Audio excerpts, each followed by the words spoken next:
Welcome back to the Record Low Rollers podcast. This is Tyler Seagraves, your host.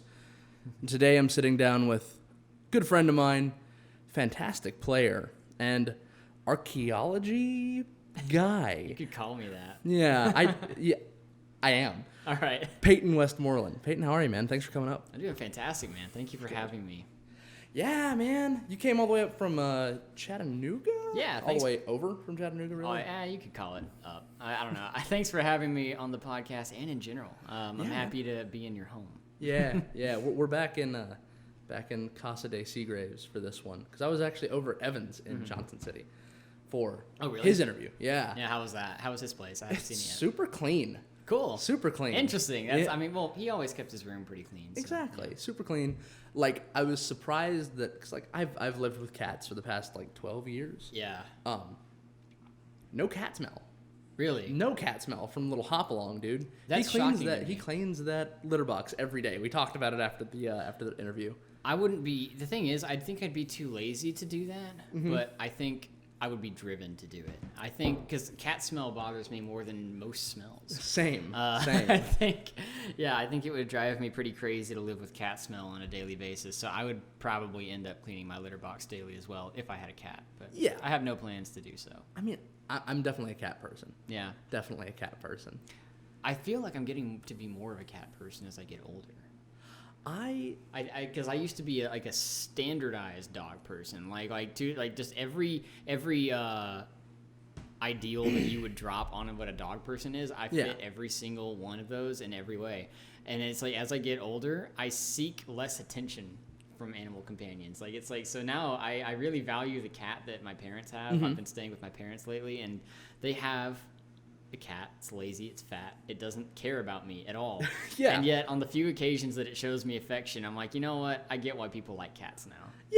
Even though I don't have a plan on getting one, I definitely get why people like them so much. Yeah. Fucking cats, man. But this is not a cat podcast. It's not a cat podcast. This is a D&D podcast. It could be a cat podcast. I'd be okay with it being a cat podcast. No. They're like cat races. That's what I'm talking about. Yeah, but we're not going to touch those. No. I know how you feel about those. Yeah, dude. Remember the crawfish people you sent me? I sent you a PDF about crawfish people as a playable race for Dungeons & Dragons. I don't remember what they were called. I think they might have been just called the Craw or something like that. They were horrifying. They were scary, and I loved them so much. And you shot them down because you called them a furry race. And I was just like, there is nothing furry about... I guess technically they're scaly or, shelly, if that's a thing. Shelly is not nearly as scary as what these crawfish people were. It doesn't suit them. Carapace, I don't know. Carapace? I don't know. Let's not go there. Chitony. That's good. I like that. Yeah. Chitony. Ugh. Can you imagine somebody making a fursuit out of a crawfish? I would love that. That would be awesome. Fucking die. That would be fantastic if you showed up at a con or something. Oh, Jesus. Well, no, it would be funny because everybody there is there in their hypersexualized furry outfits, and then you show up as a giant humanoid crawfish and just ruin all the fun. A Lovecraftian monster crawled from the depths. That's what they look like. Yeah, dude. I mean, in a very different kind of game, I would enjoy a crawfish person, but like a sci-fi game. If we ever did a subaquatic game where you're under the water, because we would need a lot of races. Tritons, you could use tritons, and you could use sea elves. Yeah, maybe you could use some kind of merfolk homebrew or something like that, and then the crawfish people and stuff. Yeah, that would be kind of neat. That would be kind of fun. It makes me think of South Park, the crab people. Oh, Jesus Christ! All right. So the crab people of fucking South Park. Yeah. Horrifying. Yeah, it's well, not really. It's pretty funny. The art style of South Park makes it horrifying. Yeah, that's fair. I don't know. I think the South Park art style is charming, but a lot of people think it's hideous. I think it's charming. Yeah. Charming. In its way. Charming. Big old fucking air quotes. It's, man, I'm not a huge South Park guy. I'm not a huge is it Trey Stone? Parker, what are their fucking Trey names? Parker and Matt Stone. That's it. Yeah. Not a huge fan of their comedy. Yeah. Their style. Regardless, fucking D&D crawfish time. people. Crawfish people. No fucking thank you. So we've been playing together for years. Yeah. You introduced me to You introduced me to Dungeons and Dragons back when we were freshmen in college. which at this point was about 5 years ago. Holy fuck. Which is crazy to think about. Yeah. I think not to toot my own horn, but I was kind of the one that started it, because I remember one day you were over at me and Taylor's apartment, or our dorm rather, and you were, I think I was the one who brought up Dungeons and Dragons, because I've mentioned that I always wanted to play it. And you said, dude, I've been playing Dungeons and Dragons since I was a kid. I can teach you all to play. And Taylor and I were just like, yeah, let's do it. So we got all of our people together, and I remember the first day we ever played, we didn't have a table in the room yet, so we sat everybody down in a ring on the floor, and we just got a piece of paper out and some binders, and we were just like sitting on our knees in the middle of the floor as you desperately tried to teach us how to read, it seemed. I mean, it really... Because we had the books out in front of us, and it seems like nobody could even comprehend what we were doing. It was just, it was such a great time, but I just remember those first set of characters we made were so bad. I remember the characters very vividly. I do. I remember I do it. not remember the context of the first session. Oh, you don't? At all. I don't either. It's been blanked from my memory. Like, I don't remember what we were doing. Yeah. Like, I'll tell you exactly what I remember. I remember my character. I remember that he was a halfling wizard. Or was he a wizard? No, he was a sorcerer. Yes, sorcerers are buff wizards. Exactly. He was, yeah. He was a halfling sorcerer, and his name was Drakenrue. And he had... Good name.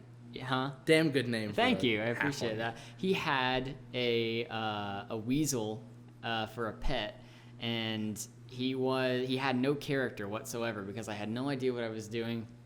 All I wanted from him was for him to be whimsical and fun and throw a lot of fireballs at things. And that's what he did for the most part, for the probably 3 sessions that we had. I think 3 or 4, maybe 5. 3 or 4 before we jumped, like, hey, and these then were fun characters. Yeah, but now let's actually try hard. Exactly. And I remember that Kyle played a dwarf. Created a dwarf.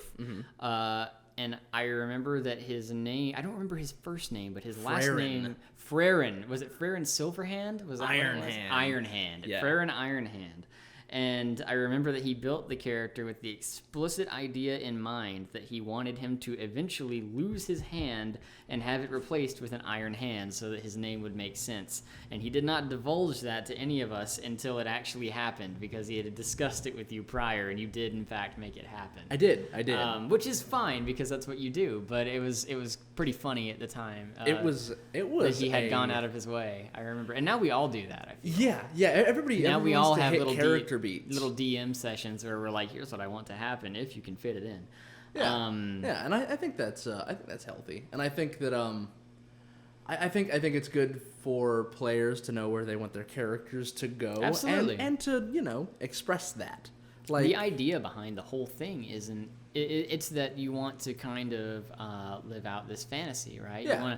You want to. I always explain it to people as like, well, think of your favorite novel, think of your favorite adventure novel, or even if it's not fantasy related, just think of your favorite novel. When you talk about role playing, what you're really talking about, sitting around a table with all of your friends, and doing that is putting together your own novel, but rather than reading it, you are air quotes, living it. You are the characters, and the things that are happening aren't happening to characters that you're reading about. They're somewhat happening to you, and so you're creating this story as you go that you can later tell other people as if it was a story that you read, but it's actually something that happened to you in a way. Yeah. Like when you hear people talk about it, talk about like prior D&D games. They don't say, my character so-and-so and the other player's characters. No, they say I did this. We. Yeah, I. Yeah, exactly. And it feels that way. Absolutely. If it's a good game, it feels that way.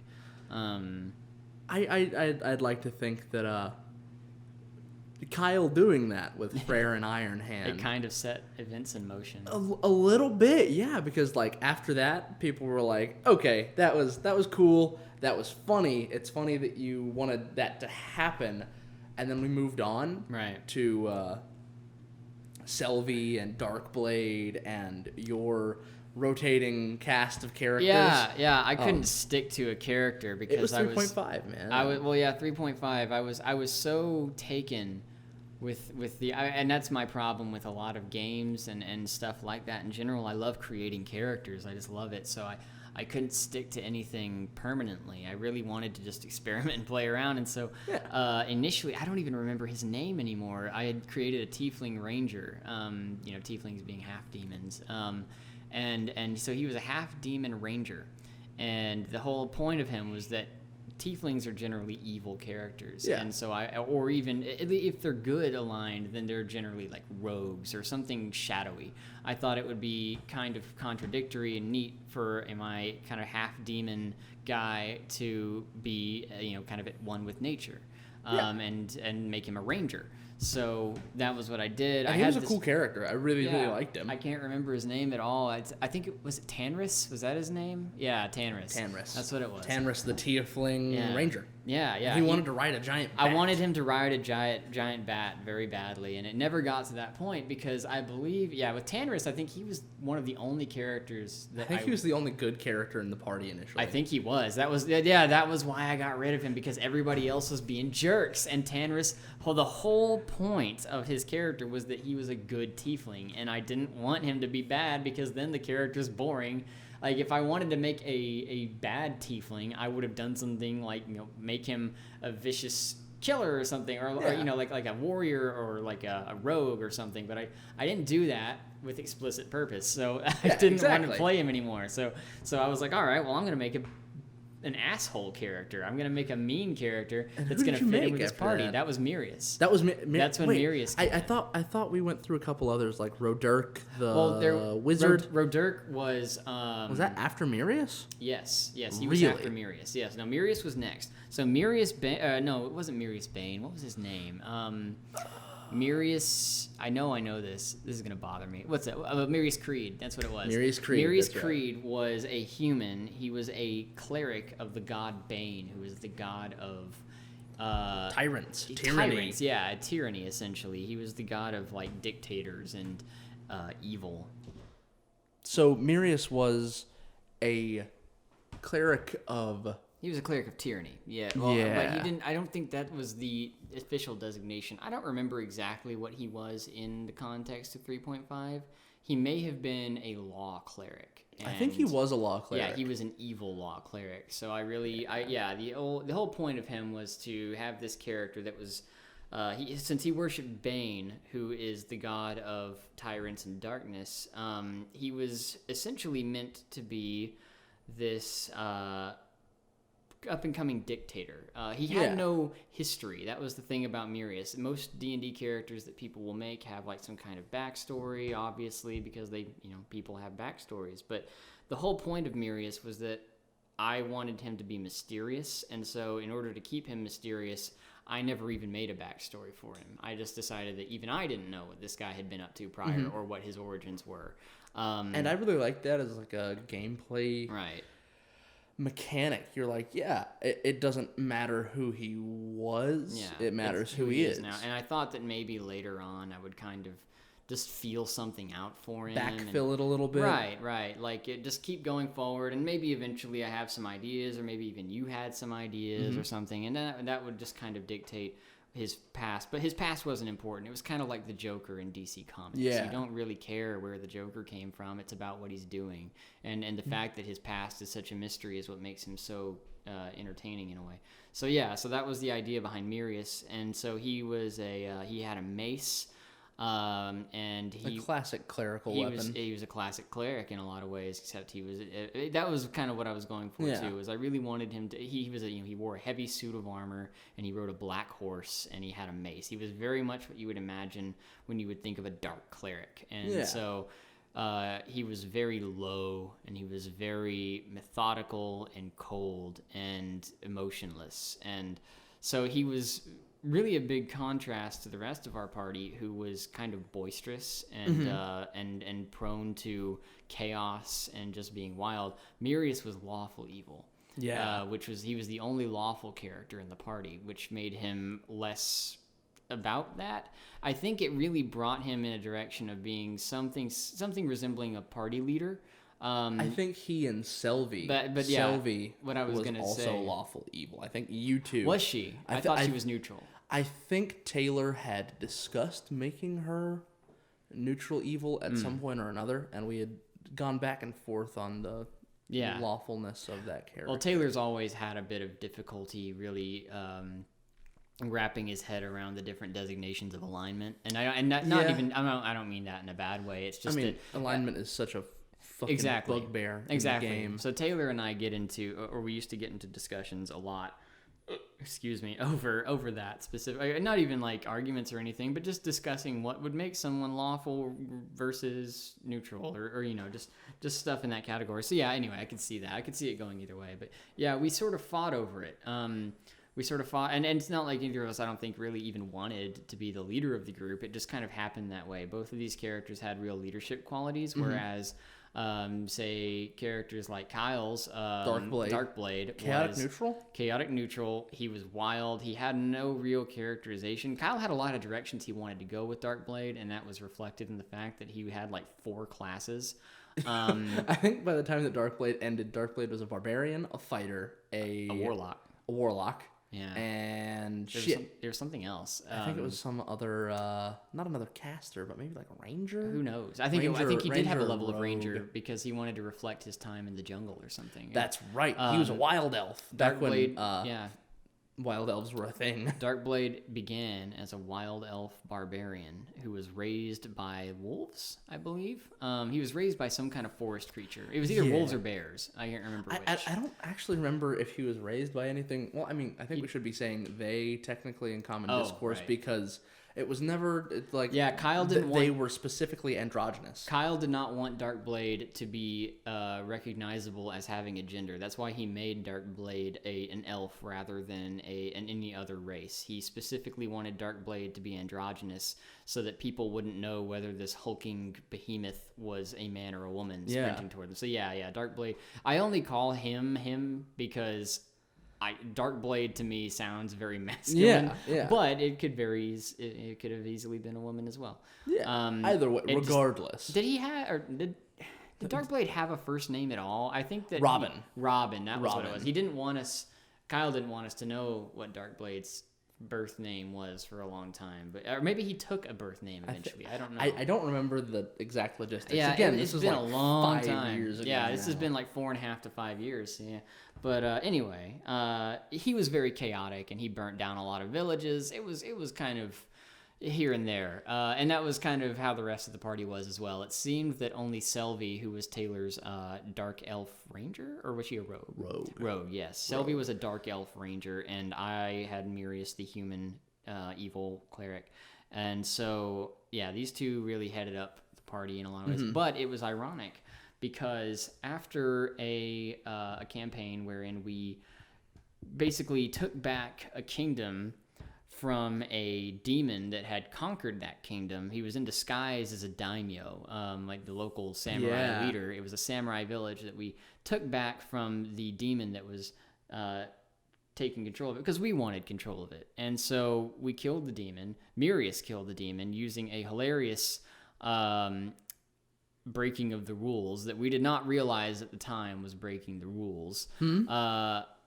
Mirius used his command spell to command it to sleep.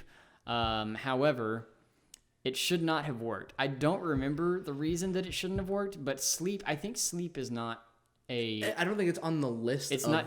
There's a list of words that I thought it was any one syllable. So did I. So the spell command generally states that, especially back in 3.5. Exactly. Well, we were new at the game, and 3.5 is there's just so many rules and so many details when it comes to casting spells, and I guess it slipped us up.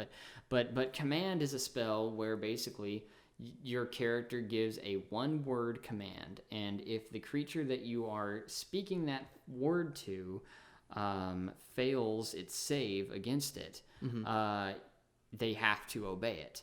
And what we didn't realize at the time is that there is actually a standard list of words that you can... These are the only words you can use with the command spell, but we didn't know that at the time. So I thought it was any one word. So when we came into contact with the demon and the fight was about to start, Mirius, being the badass that he is, walked up to it and said, "Sleep." And he said sleep, and the creature made it save. It was successful, and so it did not sleep. And so Mirius used another spell slot, this time I think using some form of cleric ability. I think he had, because he could cast it from his spell list, but he also had it as an ability as a cleric of law. Cleric. As a law cleric, like an axiomatic word. So he could do it again. Yeah. So he did it again. He said more succinctly this time, sleep. And it fell asleep. It just tumbled onto the ground asleep. And so then Mirius calmly walked on top of it, made a strength save, succeeded on it with like an 18, and snapped its neck. And fucking coup de grace. And it was over. And that was the fight. Nobody else got to do anything. Mirius had a very cool, shining moment where he was really sick. But it was not long after that Selvi and Mirius came into sort of direct conflict, because Selvi had actually gained a lot of power by being a worshiper of the god Cyric, who is the god of trickery. Selvi got crazy there after a little while. Extremely powerful, yeah. Selvi and Amalia.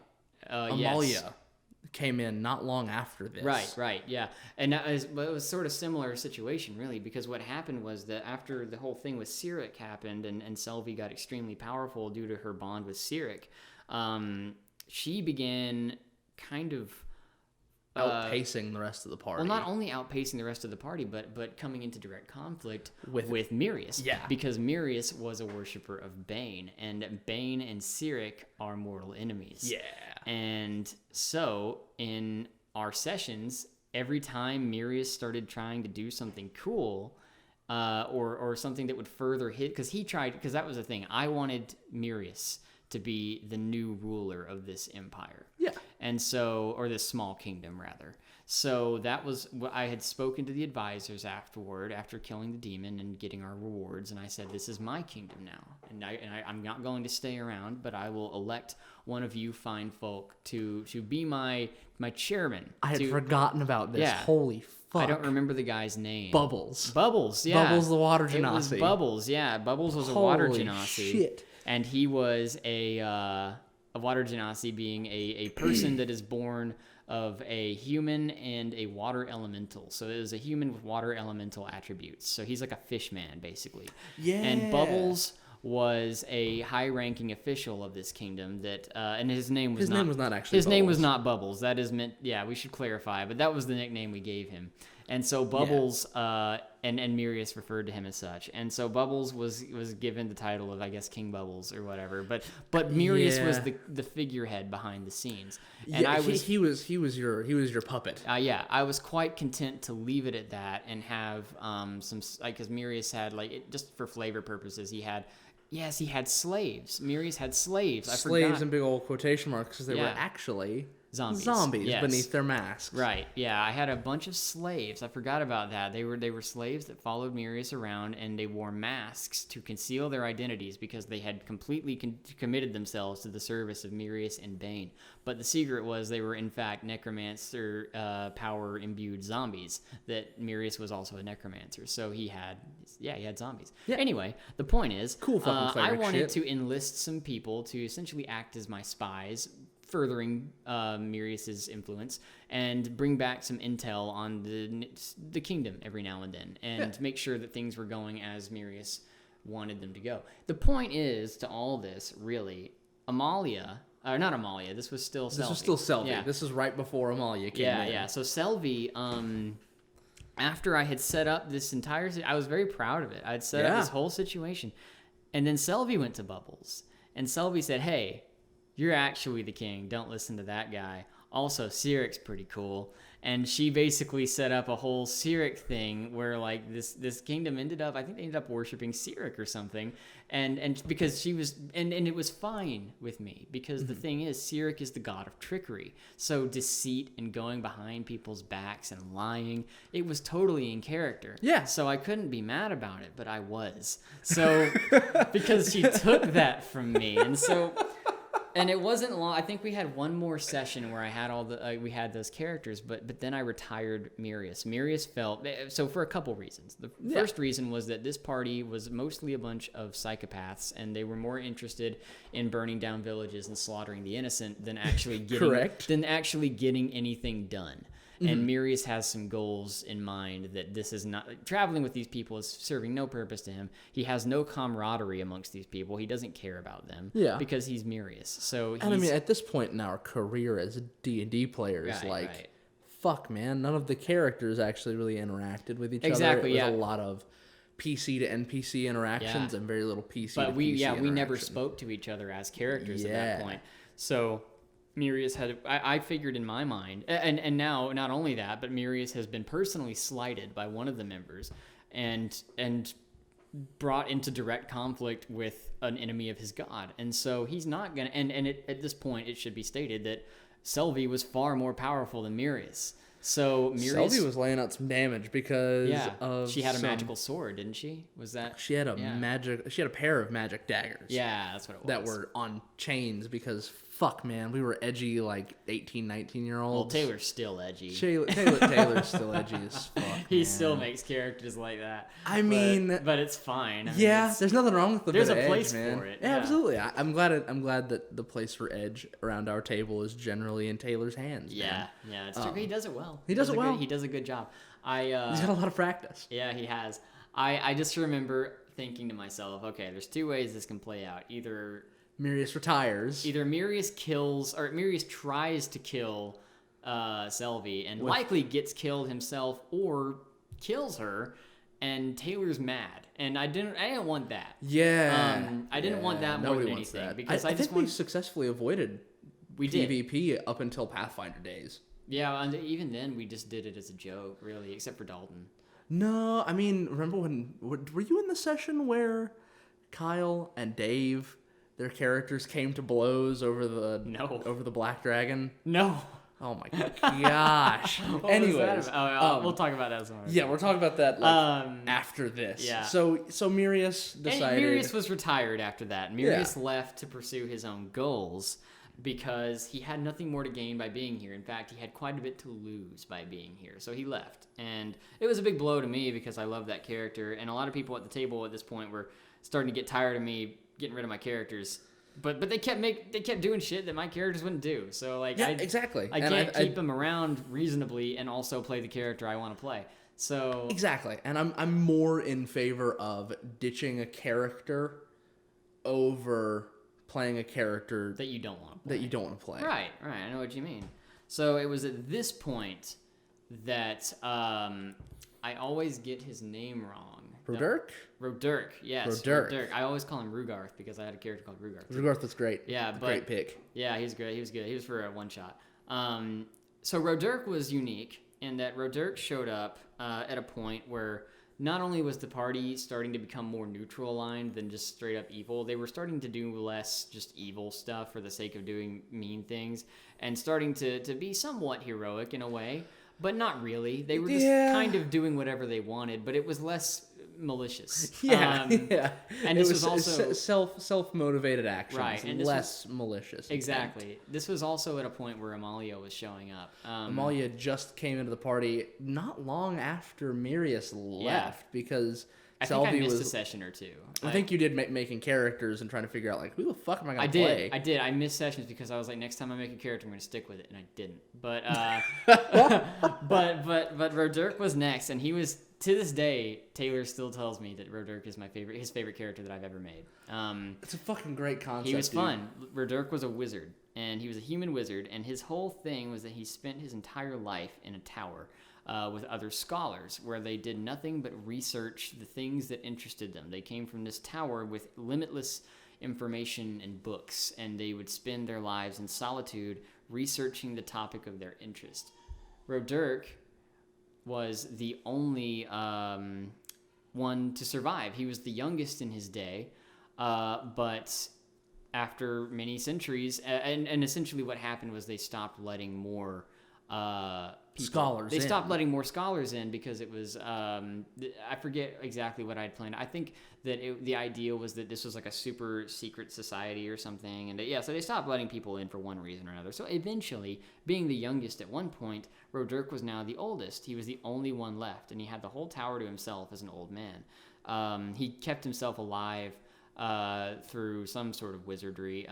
He wasn't immortal by any means, but he was an old man who should have died prior. But he was very, but he was very wiry, but he was still active and able to move about. Climbing all those tower steps, man. Exactly. There weren't any escalators. Exactly. Or elevators. So Roderick had magical powers, and he had them for a long time. But the problem was he never had put them into action. He'd never utilized them in battle, and he'd never grown his talents beyond what was necessary just to survive in the tower.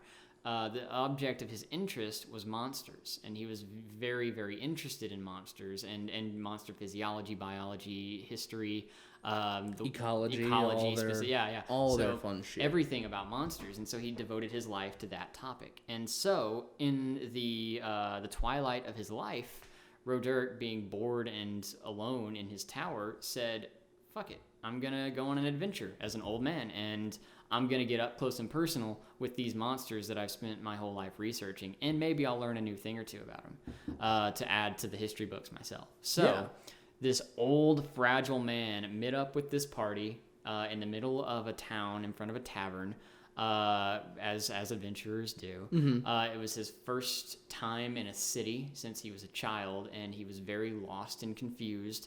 And he wandered into the presence of this imposing group of adventurers, and he immediately knew that these were the guys that were going to take him to monsters. Somehow or another, these guys were going to take him there. So he was like, "Listen, I promise I won't be a burden.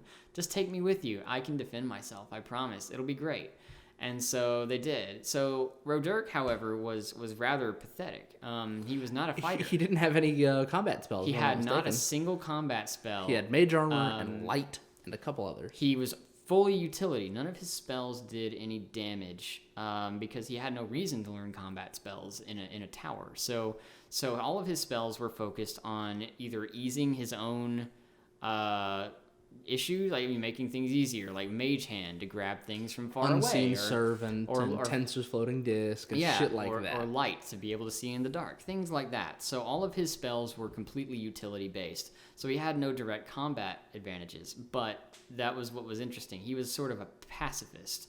The whole point of him was to provide support to the other characters, while himself taking notes on the monsters that they were encountering. And I did so in an art book that I had. I had a sketchbook full of empty pages that while we were in combat, I would sketch out all of the monsters that we were fighting as I saw them, because I've always liked to draw, but I'm not very good at it. But I wish I was better at it, and I thought it was a good opportunity to try to get better at it. So I started sketching all the monsters we fought, and that became very time-consuming and very difficult to pay attention when you're doing that. Which is what I discovered. But he got really fun when we got down into the Underdark, which is a system of caves deep beneath the surface of the world that is essentially a different world. I mean, there's all these caves that are interlinked, and they go deeper down than you can imagine, and they're full of all these horrible creatures. And so we came across an Umberhulk, which is just this huge... A gray render, actually. Oh, was it a gray... Yeah, it was a gray render. You're right, yeah. Because Umberhulks are fucking mean bug people. This gray render dude was like, you know... This is like... This and Thunder Thighs and... Thunder Thighs, I forgot about that. And some of the other companions are kind of what made this whole game... Yeah. With these characters, like, pop for me. It really did. It did, yeah. This Umberhulk... Or not Umberhulk, goodness. It was a gray render, yeah. A gray render basically being just like a big gray... Kind of looks like a troll. It's sort of like the Incredible Hulk, almost. Yeah, but it's like a... stooped back, but like a big hunched back, and it's like it's just a big lumbering idiot monster. Yeah. So but it pack bonds with creatures. Yes, it has a chance to, and I actually rolled in that like 15% area for the gray render to like, look at this little thing. I'm gonna hang out with him. During the fight, they were fighting it, and he was taking notes, and he thought it was a spectacular creature, and he was taking all these notes on it and drawing pictures. And as he was doing so, the render started looking him over, and Roderk extended his hand, and he essentially, because he knew that it has a chance to pack bond, because he knows all about. That was the other thing, was that he was supposed to be like we talked about it prior. Basically, the ideal was that he would be kind of like. We would know everything about monsters if I played this really pathetic character, because anytime we would come up against any monster, I would ask you to tell us everything about them. Basically, their weaknesses, what they do, what they are, all that. Because generally, you don't know that. A lot of these monsters we haven't seen before because there's just so many. And you're not supposed to just ask because your characters don't know, so you shouldn't know. But Roderk did. He knew everything about monsters. That's what his whole character conceit was. That was the whole point. So now, whenever we come across a monster, I can ask Tyler, the DM, hey, what does this thing do? Tell me everything about it, because Roderk would know it. So that was the whole point. So Roderk knew that this thing has a chance to pack bond, and so like to form this connection with other creatures. And so he just kind of said fuck it and went for it. It's like, either this thing is gonna smash me and I'm gonna die because I'm a brittle old man. I thought at the time that it would be kind of a fitting end for him, because I'm not gonna lie to you, I was getting kind of bored playing him. So like I was like, look, either this is gonna be awesome or it's not, and it's whatever. so not quite a coin flip, but like, right, definitely a risk to take. I mean, he wouldn't have died in one hit either, so he could have been saved. I don't know, man. No, he might have. Wizards in 3.5 had a D4 hit die and gray renders, true. and like one round of combat can lay out like 2 smashes and a bite, if I'm not mistaken. It's a lot of fucking damage, and you would have been like fucking wizard paste. That I probably would have been. Quite potentially wizard paste, depending on the damage. It's a chance, yeah, it's a chance. But yeah, so it worked, and Roderk formed a bond. We never named him. I never named him anything because he didn't feel as though it would be fair to the render, you know. Yeah, because it clearly had some sort of intelligence. Well, it wasn't a pet, you know. Yeah. It was he considered it to be a magnificent creature, so he didn't want to name it something. It felt that he would have ownership. He didn't want that. So he rode on top of it though, because he didn't have a problem with that. And he rode the render, and so that was it became a lot of fun all of a sudden, because now I can do all my sketches and stuff as Roderk, but I'm essentially playing a gray render as my character, and it was a lot of fun. And so I had a great time with him for a while, but eventually it got stale, and I thankfully got away from this after a while, where I'd started throwing stuff away. I think I had a few more characters during this game. This was definitely the worst for it. I had that stupid half-elf plague doctor guy that I made.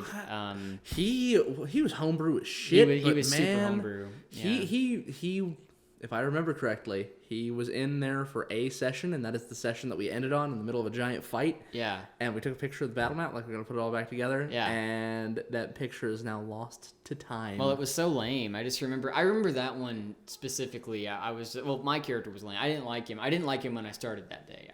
I needed a new character, and I was tired of not playing, and I was like, I'm just going to make a guy using this neat little plague doctor thing that I found on the internet. I think that'll be kind of cool, and Tyler won't care.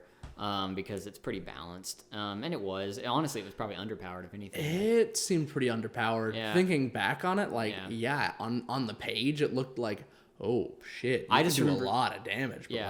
But, but in practice, it was hard for him to do anything. You know? Yeah. But it doesn't really matter. The point is, that campaign was ready to die. The thing is, when you first start playing a game like this, it takes a lot of time to feel it out and really know, first of all, what you're going for, what you want to accomplish, because everybody has different goals when they play D&D. Absolutely. But, just for what they want to do, what's fun to you.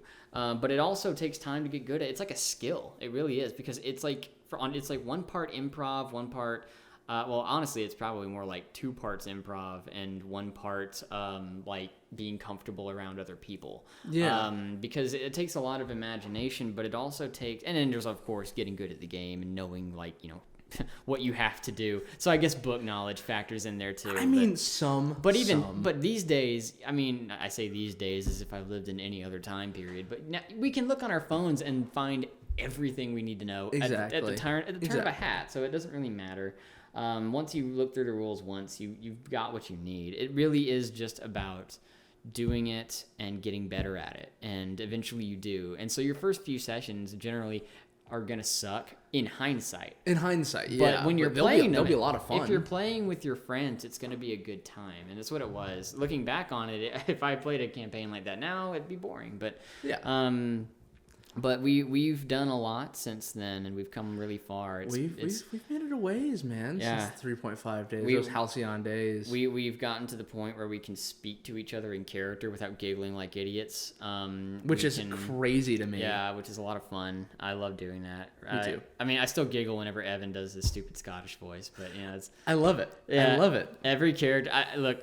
Put me on record here. I haven't heard Evan's interview, and I haven't played the game with him yet, but I guarantee you that at some point, either during the interview or during the game, or both, Evan's going to break out his crazy Scottish accent, and it's going to be fantastic. I can tell you he does dip into the Scottish for a moment when he's talking about, like, hey, your characters should have a voice. He should have a voice. He's like, yes, you should have a voice, even if it's silly, even if... I'll do something like this. Exactly. That's exactly what it always. All of his characters sound the exact same. They all sound the same. They all have like this crazy. Like, sometimes it's not even Scottish, because that wasn't the Scottish one. That was just like, oh, but they all talk like that. Yeah, and they all have the same inflections on their words. It's especially the funny. D&D characters. Yeah. Kev, the Star Wars character, talked like a person. Like, talked like a normal ass guy. Well, because Evan always plays big brawlers in games like this, which is fine. I don't mind that he has a type. I think that's fantastic. But I think he actually rolled a barbarian for this. Shocking. Yeah, Shocker. And I bet I know what voice he has. It'll be fun. It'll be great. That's what I love. Well, with Evan, you know exactly what to expect. And I think it's kind of gotten that way with a lot of our players, is that, I mean, because with Taylor, I know it's going to be something edgy and generally sneaky, and like, he won't usually go frontline. He doesn't like, and he doesn't really like mage. He doesn't really like ranging. He really enjoyed the Drow wizard he played he really enjoyed playing that necromancer. He really did, yeah. That was fun. So, of the characters we've talked about, and the characters that we haven't, the characters that I know that you've played, do you have a particular favorite that jumps to mind? I know we've been wheeling through those 3.5 characters. Well, it's always, I think that having remembered, I remember more about our 3.5 days now than I have in a while, and I think I think Mirius is up there because I've always loved the concept behind him. But the thing is, I think the characters that I like the most are the ones that have the most simplistic like backgrounds to them, because the thing is, I've really gone out of my way a lot of the time to try to do stuff that goes outside the box or is unique and that there's nothing like it, but generally what that leads to is either a boring character that, like, their only merit is their niche, or even it's like they have a gimmick and that's the only thing that they're fun for, right? I get that. And that happens to me a lot. I go out of my way to make this really gimmicky character, and it's like, all right, this is fun for 2 sessions, but then I'm just kind of bored with them. My favorite characters seem to be the ones that are pretty stereotypical in nature, and because there's a reason that we have, like archetypes. Yeah. They exist for a reason because they work and they're fun. And so, yeah, Mirius is very much your standard, like, Dark Knight. He's like a Black Knight. He's an asshole. He has all the classic cleric stuff. He's got his armor and his mace and his horse. He's very, very standard. But I don't think he's my favorite. He just really stands out. When you ask me that question, I always think of Adnan. Adnan is, I think, close to my heart. He's close to mine too. I think I played him the longest out of anything, because we played that campaign for a long time. Yeah, we fucking did. So that one probably lasted, what, like 9 months? I think the other character, 8, 10? Yeah, something like that. And then the second longest would be the one that I did with Astamar, and those are my 2 favorites, and they're very standard. Something that I've noticed, first of all, Adnan, his name was Adnan Gleamguard. Adnan was a paladin, and he's like a holy knight. He was he was a dragonborn, which is a silver dragonborn. A silver dragonborn specifically, yes. A silver dragonborn. Dragonborn are a race of dragon humanoids. Essentially, they are dragons who are the size of humans and taller than humans, but about they are in the medium category in D&D, and they stand below 10 feet. They stand on 2 legs, and they have hands and thumbs, but they also have like claws and scales, dragon heads and horns and whatnot. So they're like dragon people essentially. Adnan was a silver dragonborn paladin who worshipped the god Bahamut, and Bahamut was the good god of dragons. So there are 2 dragon gods, Bahamut and Tiamat. Bahamut is the god of all that is good and justice among dragons, whereas Tiamat is the evil dragon god that is everything evil and not good. Not good about dragons. Right. The tyranny, the greed. Right. So since Adnan was a worshiper of Bahamut, Specifically a paladin of Bahamut. He was a paladin of Bahamut, which means he was not only a worshiper of him, which is what a cleric would be, like a warrior of a god.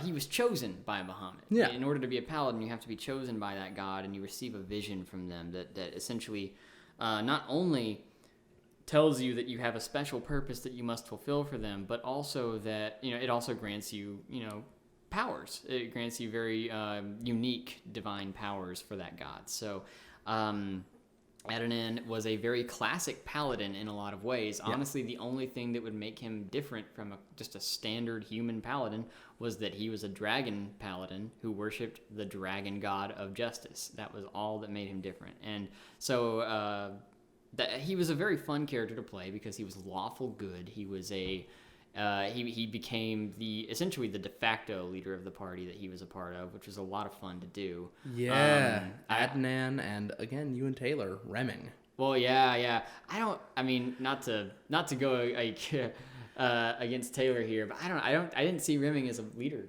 really. He led his followers of Torm or Helm, I forget. Yeah. Because he ended up multi-classing into Paladin, but man, initially Adnan was like, boom, the guy. Oh, that is true. I did kind of fall off toward the end of the campaign because we ended up, I ended up having stuff that I had to do, and I wasn't around for a lot of the end of it. But outside of that, so he kind of took the lead there. But like those are like the early half of that 9-month game. Right. It was like Adnan. I think we loved all those characters so much too. That was just a good selection of characters. Seconded.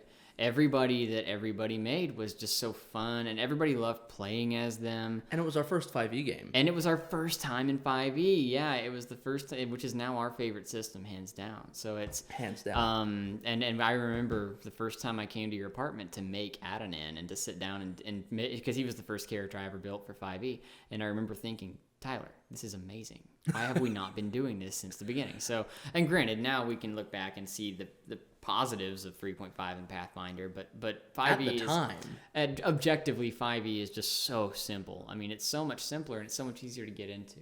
So yeah, exactly. It's simpler. The system is so user friendly in a way that 3.5 and Pathfinder never work. I mean, we're gonna make a character here in a minute, and frankly, that character process would have been, I don't know how long it's gonna take, but I'll promise you this: it would have taken a full twice as long in any of the other systems we've played, if not longer. Yeah. Easy. So it's remember that day we sat down and made a cyberpunk character? I do. Yeah, we sat down and made a character for Shadowrun that we never finished. He was never finished. You got about halfway through that character. That's why I don't play Shadowrun. I really wanted to, I don't have the requisite The D6s. game is like that. Oh my god. I've watched people play Shadowrun, and it's just like, I can't handle this. Like, I mean, because it's cool, the stuff they do in it. Because I watched it was like a Critical Role style show where a bunch of guys sat around a table, and they had this chick DMing, and they did a Shadowrun campaign, and they had a whole video series of it, and it was really well made, and I thought, this is cool, I like the characters, but I watched one episode, and I was just like, man, all the math that these guys are doing all the time, all the rule checking, it's like, oh, God, I can't handle it. So, even though there was some really cool technomancy stuff going on, I couldn't make it happen. But I feel that. So, yeah, anyway, Adnan was very simple. He was a very straightforward guy. Now, the other thing that made him cool is that since he was a silver dragonborn, he had every dragon, as you probably know, has the ability to breathe fire or some other such element. In Dungeons and Dragons, it is the dragon's color that defines what their breath power is and what element they are aligned with. So a red dragon can breathe fire, while a green dragon breathes acid, and black dragons breathe acid, and green dragons breathe poison. Yeah, that's an important designation. It really is. It's just sad because they're both green things. But I tend to think of green dragons as breathing like a purple gas. Fair. That's how I envision it. However, this game really should be the other way around, then, don't you think? But and then blue dragons breathe lightning, and and white dragons breathe ice. Yeah. Silver dragonborns are the good aligned counterpart to ice dragonborns. So whereas or to white dragonborns, my bad. And white dragonborn are bad generally, and silver dragonborn are good generally. So being a good aligned silver dragonborn, Adanan breathes frost, so he can breathe frost breath a few times a day, and it was always fun to break that out. Because aside from striking people with his mighty axe and summoning the wrath of God on them, every now and then you just gotta freeze a dude. Yeah, so you gotta breathe your draconic power all over someone. Right. You just gotta roar in their face and blast them with ice until they die. So that was pretty cool, and it went in like a big cone area, so you could hit a bunch of guys at once, which was. It was really your only AoE. I was about to say, Adanan didn't have any AoE. He had ridiculous burst damage on single targets. Single target damage. He could hit one 100%. Guy for a crap ton and he chunked him, man. I mean, that was the other reason I loved him, was that beside the fact that he was very simple to play, and I didn't have to think very much when I played as him, because I played him very much how I would play any character, like just simplistically. I also got to just absolutely destroy people as him. I was easily topping the DPS charts at the beginning of the game. Not so much once everybody else started getting geared up and everything. That's the thing about paladins, man. They're good so early. Yeah, they've got a nice pendulum swing. Yeah, it's like in the mid game, people start to catch up with them a lot. Yeah. And then only really like wizards and like full casters surpass them. Yeah. But then at the end of the game, you get like all sorts. You get your fucking monster ass level 20 Paragon ability. Yeah. Fucking cool. So fun. Yeah, so anyway, he's probably my favorite. The other one was Astamar, who came after him, and Astamar was I've realized that I have a very, and we've talked about it before, is that I have this designation, or not designation, but I have an inclination. Predilection. Toward religious characters. And I didn't realize that until you pointed it out. And it's very true, because I feel like when characters have a god that they worship, it's really easy to play that character because you play them based on that god's morals. And also, it's fun because you get to kind of play as this, holy warrior who doesn't want to do that. So like all of these favorite characters that I mentioned, all of them have been either clerics or paladins. Yep. Mirius, Astamar, and Adanan. All of them. They are all not only religiously aligned, but vehemently religious. And I didn't realize that. But it's very much true. I really like playing religious characters because it adds some gravity to what they do. It makes it like this guy's not just out here trying to kill stuff to make money. This guy's doing it for a cause, be it good or bad. So, and Astamar, for the record, was a... he was a mountain dwarf, right? He was a mountain dwarf, yeah. He was a dwarf. He was a cleric of Moradin, who is the god of dwarves and of blacksmithing and artisanship. And so... and meaderies. Yeah, and mead, yes. Yeah. And so... the dwarfiest dwarf. Yeah, he's the god of dwarves. I mean, it's quite... He's the god of all things that dwarves love. And so Astamar was a blacksmith's apprentice who was a worshiper of Moradin. And so his whole purpose in life was to travel the world. It wasn't his purpose in life, but it was his quest. He had a quest that was given to him by his people. In order to become a fully... not only a fully certified... cleric of Moradin, but also to become a certified master blacksmith in his society, he had to travel the world, defending the innocent and protecting the interests of dwarf kind, while also gathering materials with which he would create essentially a thesis weapon, his masterwork, from materials that he gathered during his journey that he would return home and create and present to a council of elders who would then determine his candidacy for a position as, this like high cleric, which it was like a subset of his society that is essentially like really respected both as clergymen and as blacksmiths. Yeah, black artisans. Yeah, exactly. So which are the two best things you could be in dwarf society, really? I mean, being a cleric of Morden, the god of dwarves, and being a master blacksmith are really that's the dwarfiest thing you could do. So, and that was what Astamar wanted. And so Astamar was a young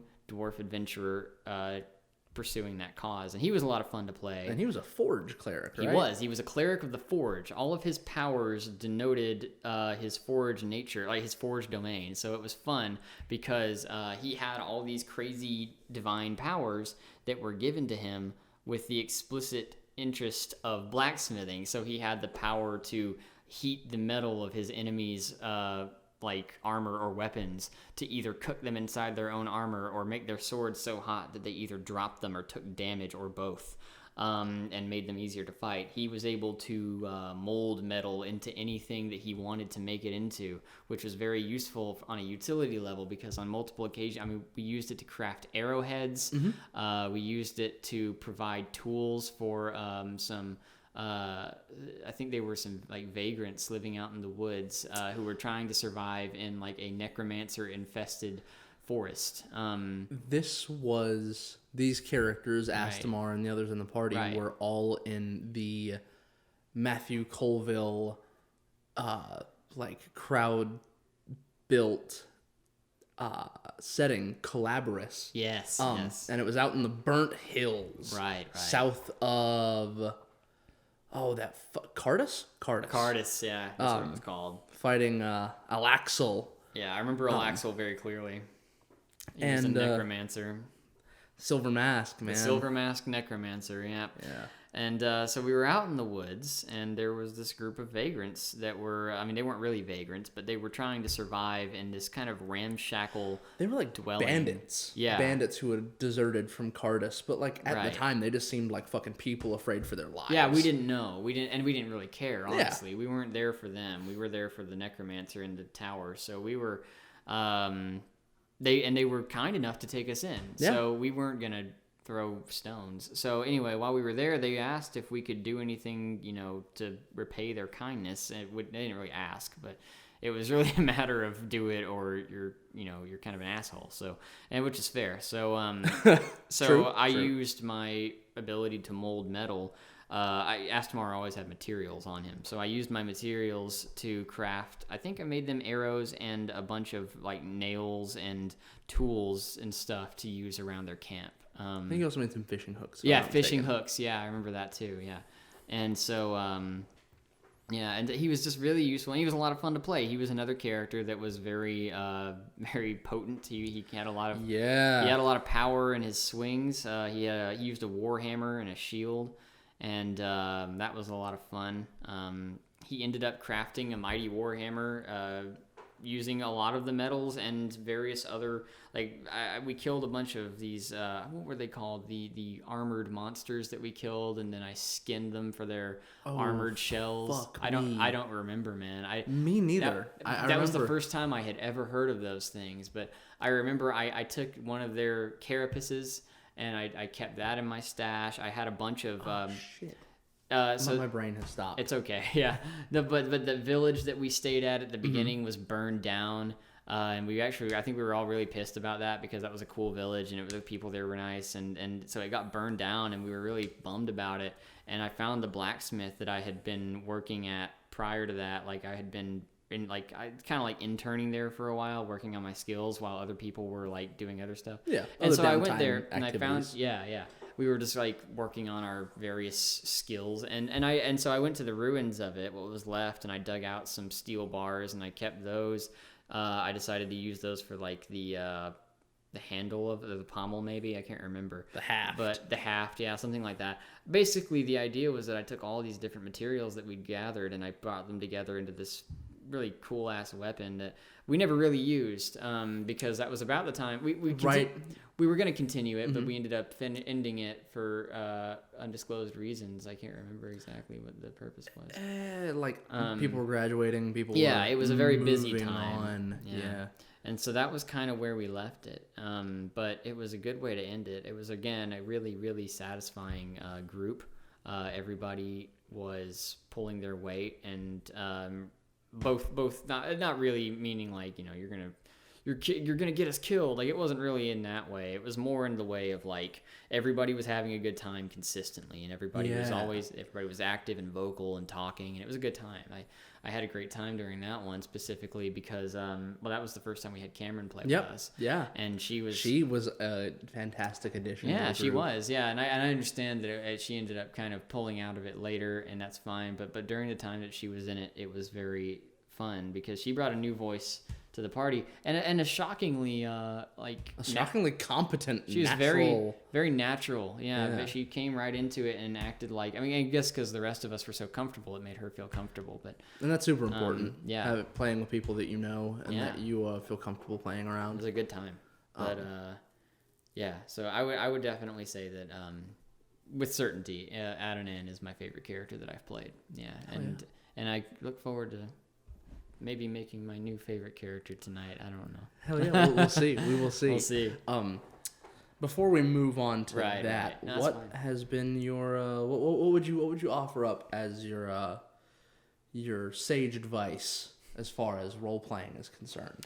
You have to be with people that you can, because the thing is, you don't have to be with people that make you feel comfortable. I realize that because that was in the beginning something that got us tripped up all the time. Yeah.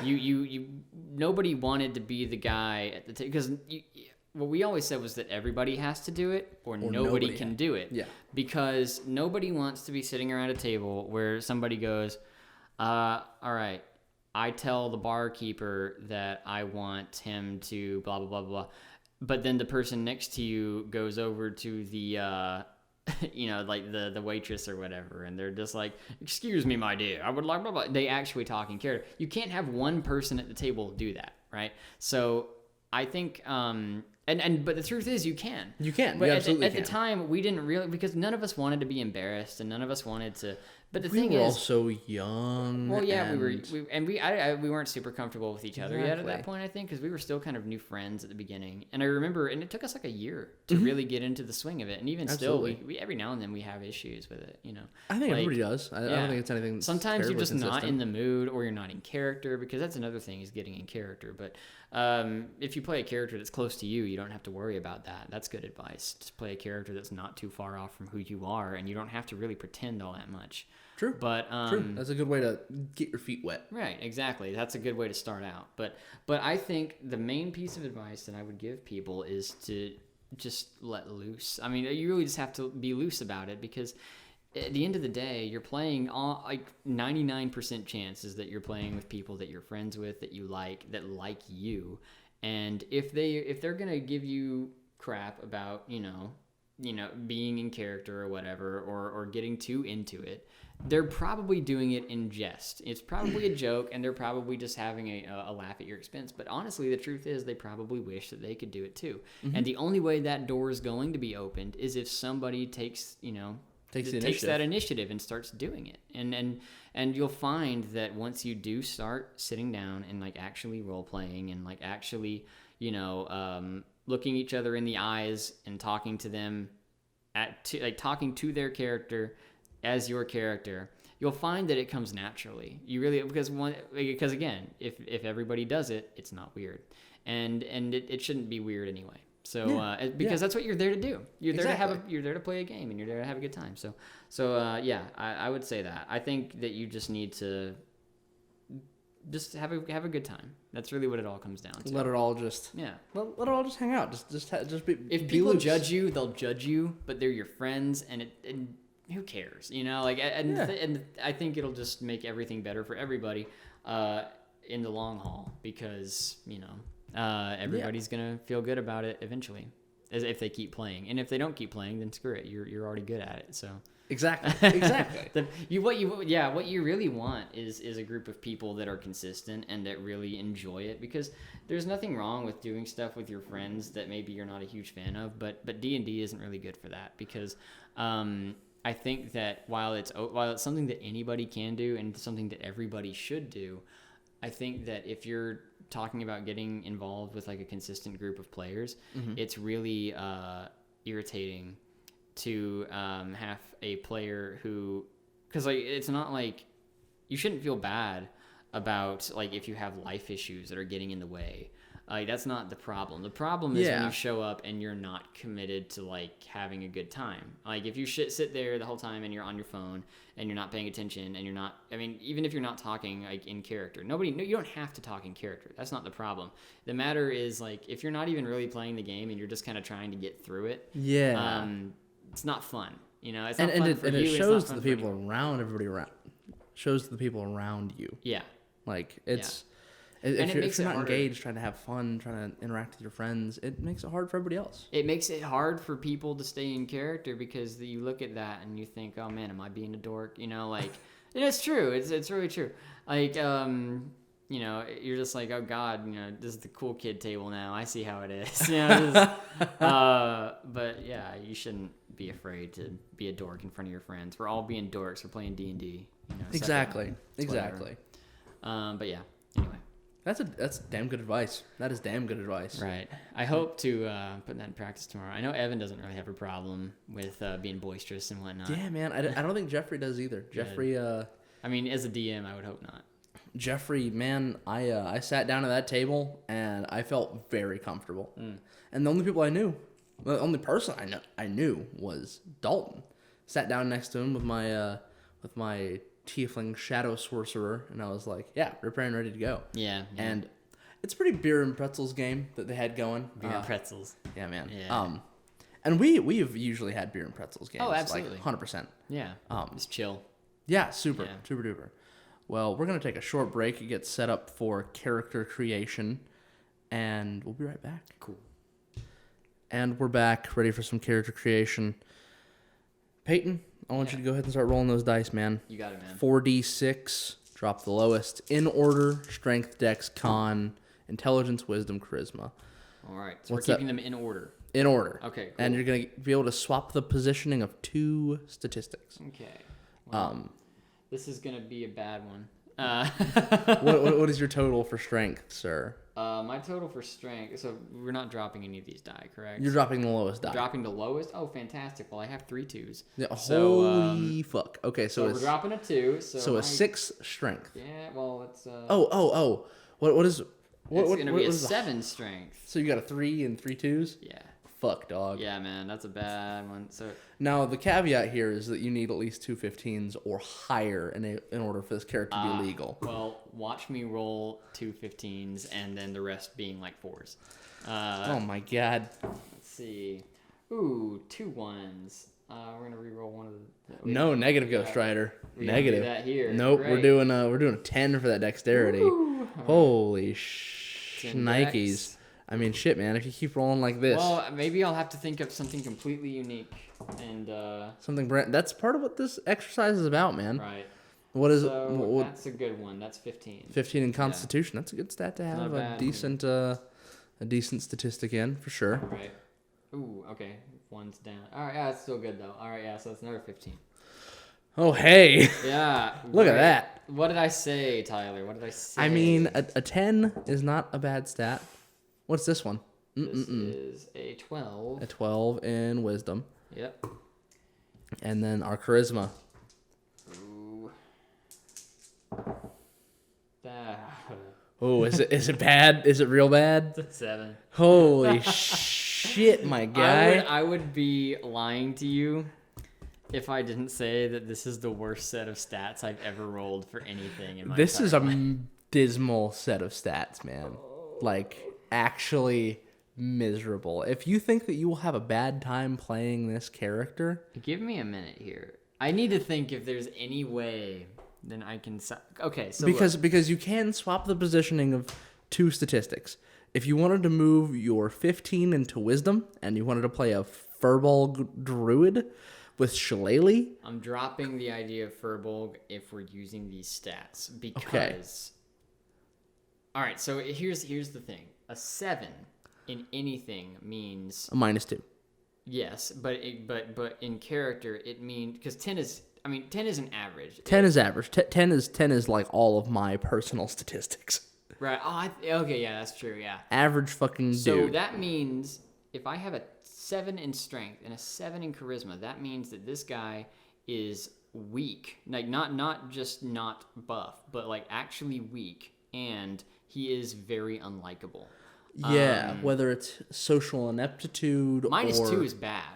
-2 is pretty rough. -1 is bad. -2 is really bad. Yeah. So -2 negates your proficiency bonus. What if you gotta, yeah. That means that even if you have put time in and you have practiced this over a long term, you've got a +0. You are just barely good enough at it to be considered like you are at the level that a normal person would be upon attempting it with no training. Yeah. So yeah, that's really bad. So that's pretty rough. So what I'm telling you is that a character with a 7 in anything is either somebody who has a serious problem, like maybe like mentally or physically, or they are a child.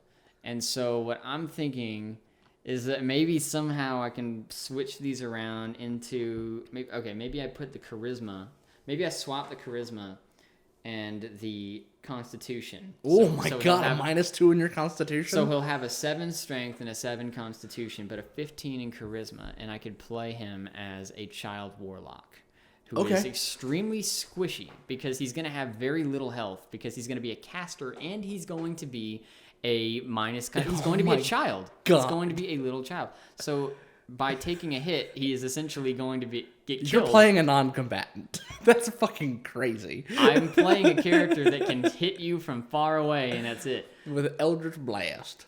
Listen, this is a good exercise. This is a fantastic exercise. All right, so let's go ahead and just maybe we don't keep this. Maybe this is a good exercise. But let's play it out for now. Yeah, absolutely. We will play it as it lands. So we're gonna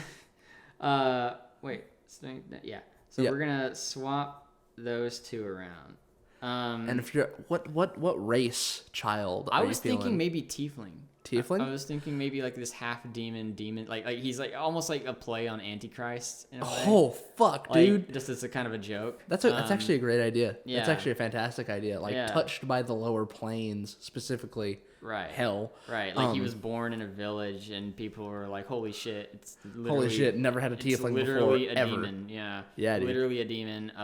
This woman, is a harlot. It's a fucking Rosemary's Baby situation. I don't know. Man. Yeah. So let's see. But the important thing here is that I have another 15, and currently that 15 is an intelligence, and I don't need that as a warlock. So what I'm trying to think of is I think I put it in Dex. I mean, you can't move it. Wait, what? I thought I got to swap two individual statistics. Oh. No, yes sir. Ooh. Yes sir. Yes, so the sir. question yes, sir. now. Ooh, okay. This maybe you're a things. very smart, very charismatic. Maybe you're a manipulative child tiefling. That's not a bad idea. And there are tiefling archetypes, like the blood of Mephistopheles that boosts your charisma and your intelligence. So you could play a fucking smart warlock, or you could play a fucking wizard with charisma, like you're a charismatic wizard. You're like a child prodigy. Play another old man wizard with these stats. I really could. You could play an old man warlock. That's true. That's all. Yeah. I mean, because the thing is that 15 intelligence, like right now it's only at a +2. You'd need a race that bumped it to a +3 for it to be like really truly like useful, viable. Right. Because +4 is rough. Yeah, it's pretty rad. Now, okay, so I'm stuck at the 7 strength, which is fine because if you're playing a caster, you really don't need it. No, strength is a great dump stat. Strength is 5e. a pretty good one, yeah. So if you have a 7th strength, that just means that you can't play anybody that's swinging stuff. So, but that's fine because there's plenty that don't. So then we go to our 10 in dexterity. That's rough. Dexterity is important because dexterity is what keeps you alive. It's what makes your character able to move quickly. It's also the stat that determines the power of and skill with dexterous weapons like rapiers and daggers and bows. Yeah. So those are out, which means I'm, again, devoted to caster. Yeah, at this point, you're not a only, caster. Yeah, well, the thing is, since I have a 7 in Constitution now, I need Dex because the only way I'm living a hit is if I dodge it. And if I don't have any Dex, I'm screwed. You could take. You could play a Hexblade Warlock. Right. Take Shield as one of your spells. Right. And take, since you're second level, you could take Armor of Shadows and have a 15 AC as a reaction. Not a 15, an 18 AC as a reaction. Because with your Armor of Shadows, it's 13 plus your Dexterity modifier. At a 10, it's a +0. So that's a 13. It's not bad. And then This sucks. are you unhappy with your statistics? Because if you are, we can do this again. I'm really... Because if you can't... I don't know. See, the thing is, I don't want to call it... I don't want to admit defeat. I mean... But I would also prefer not to die in the one shot. I was actually thinking, like, maybe you roll another character just to have on backup. That's not We could just roll fucking 2 characters, and you could have 2 characters in the party.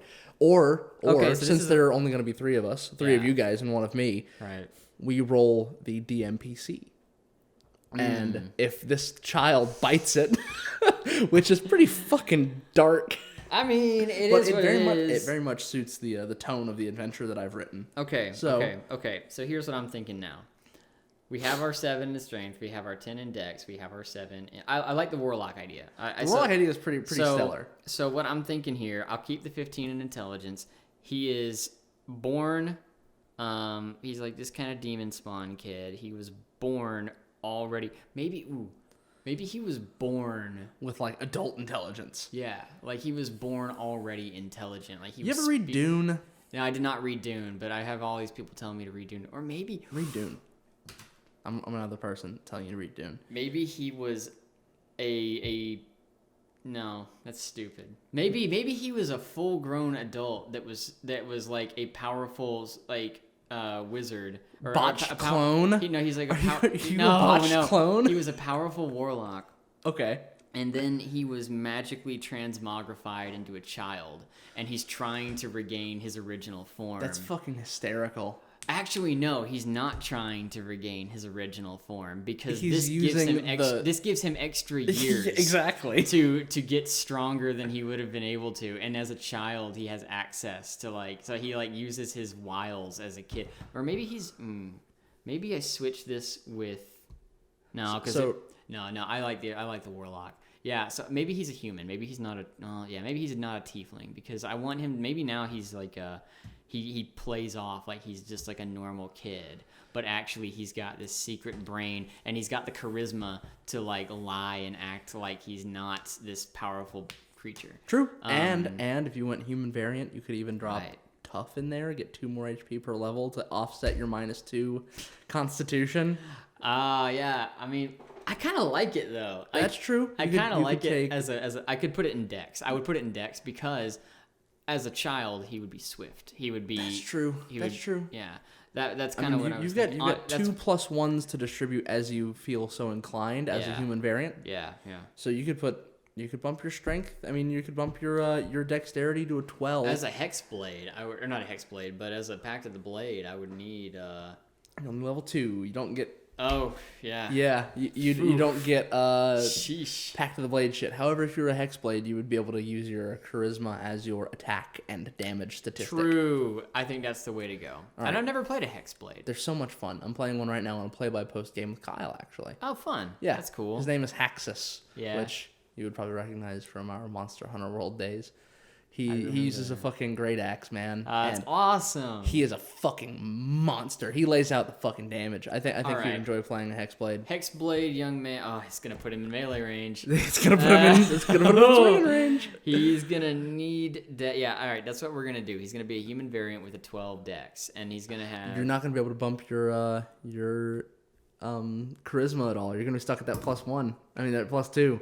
So what I'm thinking, what I think you should take, because taking Hexblade gives you access to medium armor. Yeah. I think you should take fuck, man. Maybe heavy armor proficiency. No, you don't have the strength to carry heavy armor. Fuck, dude. Yeah, no, I'm too tiny. Too tiny. You're a kid. I'd be a little boy. Ooh, this is a conundrum. Look.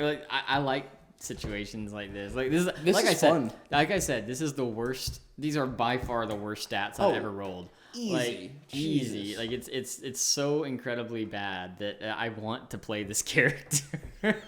I want to find a way to make this character not complete garbage, because the thing is, I think playing a Hexblade is the only way to do that. I genuinely think you're right. I mean, that, or he's just got to be a sorcerer that doesn't get hit. Like, he's just got to pretty much. Yeah. Like, I mean, that's the only thing I can imagine him doing. And he's gonna get hit if anything gets in the melee range with a 10 dex and a. If you use your spell slots to use shield, I don't want to just use all of my turns just based on keeping him alive instead of actually. That's a reaction. Anything. It's a reaction. You can use true. it on when you get swung on, and you have two spell slots per short rest, and you use the rest of your time. I think you should take Armor of Shadows. Nah, I think you should wear a breastplate, like a probably oversized breastplate that you strap down and like. I could have it for like custom made. I have money. I'm an adult. You're an adult trapped in the body of like a 12-year-old. I would say. How young are you talking? 12 is puberty. You know. Like, I mean, yeah, like so right he's on the cusp. He's got to be prepubescent, right? So You thinking like I'm 8? thinking like 9. Yeah. Heard that. I'm thinking like a little kid. Definitely single digits. Yeah, like late single. That digits. is super interesting for the adventure I've written. Actually, really, that is fucking amazing. Yeah, I like the idea. So he's not gonna be a rogue. He won't have any levels of rogue, but he'll play like you one. could play. He'll play very sneaky. Criminal or urchin. I was thinking as urchin. Your background. Yeah.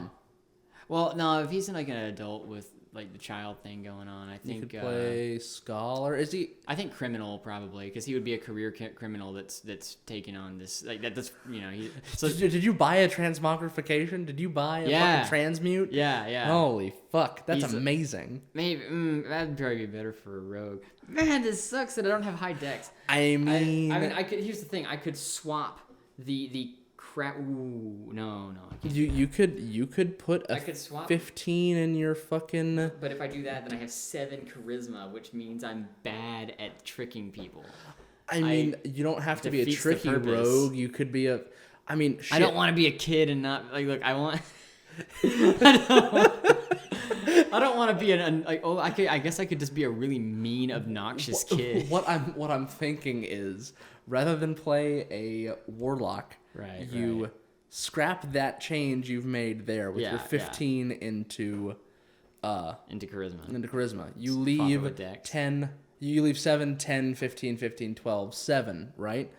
And then you take that 15 from intelligence and swap it with your dexterity. So you're a fucking back alley thug rogue. You're like, I'm gonna fucking bludgeon you to death with this blackjack, and I'm gonna be fucking mean about it. I'm not terribly intelligent, I'm not terribly strong, and I'm definitely not fucking nice. People do not like me, but I have street smarts, I am tough, and I am hard to get around. I am quick as fuck.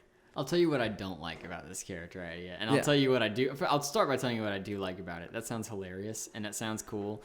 But what I don't like about it is that I feel like at that point it would be like if you have 2 D&D characters and then me playing like the NPC that gets tagged along for the adventure and gets killed in 2 hits. Like you mean the rogue, the adult rogue? Yeah, well, because I don't feel like he does. He doesn't seem heroic. He did. Well, no, because he doesn't do anything. Like I don't know. I don't feel like he would be effective. I don't know. I get that. I don't think he'd be fun to play. If I'm honest. I mean, rogues are weird. Some people really, really, really love rogues. Some people really fucking don't. And I think low level rogues, like a level 2 rogue, is not terribly fun. You don't get your archetype abilities. You don't get your fucking 3d6 sneak attack. I mean, 2d6 sneak attack. It's still just 1d6. It's a fucking hex. Oh, God. Am I going to play this? I don't know. Because another thing is that I have to roleplay as a kid. Yeah. Or, I mean, yeah. Well, as an adult, as a kid. But, like, I have to like. I mean, I don't have to do a voice, but like if I can't do a kid voice. I'm not gonna do some dorky ass kid voice for if you would like to roll again, I'm giving you the mulligan out, sir. All right. Well, I'm gonna admit defeat on recording. So this. That's sucks, okay. I mean, man, hey, I offered the same shit to Evan when he rolled a fucking 11 for almost every stat, and a fucking 14 and a 16. A 15 and a 16. Yeah. These are the only other stats, and he ended up playing a fucking half orc barbarian. So he put his strength in. He kept his with 11s. He didn't have any negatives. He had no negatives. Okay, well, I still feel like a bitch, but it's what Nah. You've had the roughest deal thus far. Okay. Like, by far. Well, I'll take that. All right, so this time... Out the gate, starting with a 14 strength. Big 14 on strength. Big That's 14. Pretty nice. As the most 15-looking 14 I've ever seen. Almost wrote the wrong number. Hey, look at that. That's another 15. Hey, a 15 in dex. Okay. All right, I'm going to change that. This mess is me up. not quite viable. Let's see. Whew. Oh boy, A fucking 9. That's a 9 in Constitution. All right, this is gonna be interesting. That's only a -1. Well, yeah, but this is a weird layout so far. Yeah. I don't know what kind of character this is. 10 intelligence. Yeah, 10 intelligence. Still not viable, by the way. Yeah. Oh my god. Wow. Okay, so that's the 2's out, so that's 13. 13 wisdom. Yeah. Now you need a 15 or higher charisma in order for this to work. Don't do it. What is that? Oh, it's a 14. It's a 14. Oh boy. All right. All right. We mulligan. again. Not even a mulligan. This is just how the system works. All right. Cool. Do you want some new D6s, man? Yeah, let's get some new D6s. These are cursed. This is something that you have to do sometimes when you play D&D. Sometimes you just have to shuck the dice you're using. Sometimes the dice have demons in them, and you just got to get some good ones. Here, I'm gonna give you the 4 translucent red dice. I bet that sounds great on the mic. Oh yeah, dude. I've actually heard that dice sound is like almost ASMR like. I definitely agree with that. It sounds. Ooh, these are pretty. Yeah, right. Those came out of the. Oh fuck! They roll like garbage. That is a 10. That is a 10 strength. That's not so bad. That's not horrible. Especially I thought it was worse. Especially compared to what we've seen. That's a 10 dexterity. 10s across the board. That would suck. Well, it would be another reroll. That's going to be a 16. Hey, no, greater. No, you're right. Yeah. 16. I can't do math. It's all good. That's a 16 Constitution. That's not a bad stat to have in con. Ooh, it's the 13. It's still not viable. Fuck, dude. Yeah, dude. I'm having a rough go of it. It's all right, though. Wow. An 11. An 11. In wisdom. Yeah. Charisma. Charisma has to be a 15 or higher. And it is not. This is such a good system. I actually love this system because it does shit like this sometimes. Right. Do you want a different set of dice? No, I trust these. You trust these ones? I mean, they are a matched set. Yeah, I understand they're a matched the trust. set of dice. They have to have some kind of power in them that I'm not accessing. You need to really shake the fuck out of them. Yeah. Oh, there we go. What is that? I like to see. That's a 15 out the gate in 15 strength. We're playing a big boy. Let's go. All right. Next up. If you wanted to play a furball, you could still do it. Hey, good. Nice. That's hell yeah. 12? Yeah. Yeah. 12 in dexterity, which is a +1. That is a bonus. Yeah, that's how you got to do it. Yeah, that's how we get it. All right, that's not great, but it's an 11. That's an 11 in Constitution. That's actually not bad. Yeah, that's not horrible. You are that. still not viable. I'm still not viable at all. Yeah. Intelligence. Ooh. Oh my god. Is that a 4? No, there's a 6 there. Okay, Jesus Christ. All I can see are 2s and 1s. It's okay. It's not a 4, Tyler. It's an 8. 4. It's an 8. Let's be real here. No, that's a 9. That's a 9. Because okay. I was counting the 1s, yeah, not the 2. Yeah, so that's a 9. Can't get away from that's a -1. It's okay. Oh my god. What is that? A 10? A 10 in wisdom? All right. So, again, charisma has to be 15 or better in order to be viable. This podcast will never end. This is the 3rd episode and the last episode. Oh, are you viable? Oh, no. Are you viable? That's no, I don't think you are. That's a 14. It's a 14. Holy fucking Oh shit. my god, dude. Oh my god. I should have made you play a fucking child. I actually should have played the kid. It's nah, okay. fuck that. I don't remember the stats. That's actually something that I kind of always wanted to do. So I thought it would be good. But without the dex, it's just not Without worth the dex, it's not exactly. It's not worth it. So that is a 12. Oh, yeah, this is... a 12 in strength. Yeah, 12 strength. It's getting late here, and we're starting to lose our minds a little bit. Especially the math is starting to slip. The dice are the main cause of it. That's not... It's an 11. Yeah, it's an 11. I can an do 11 worse. dex.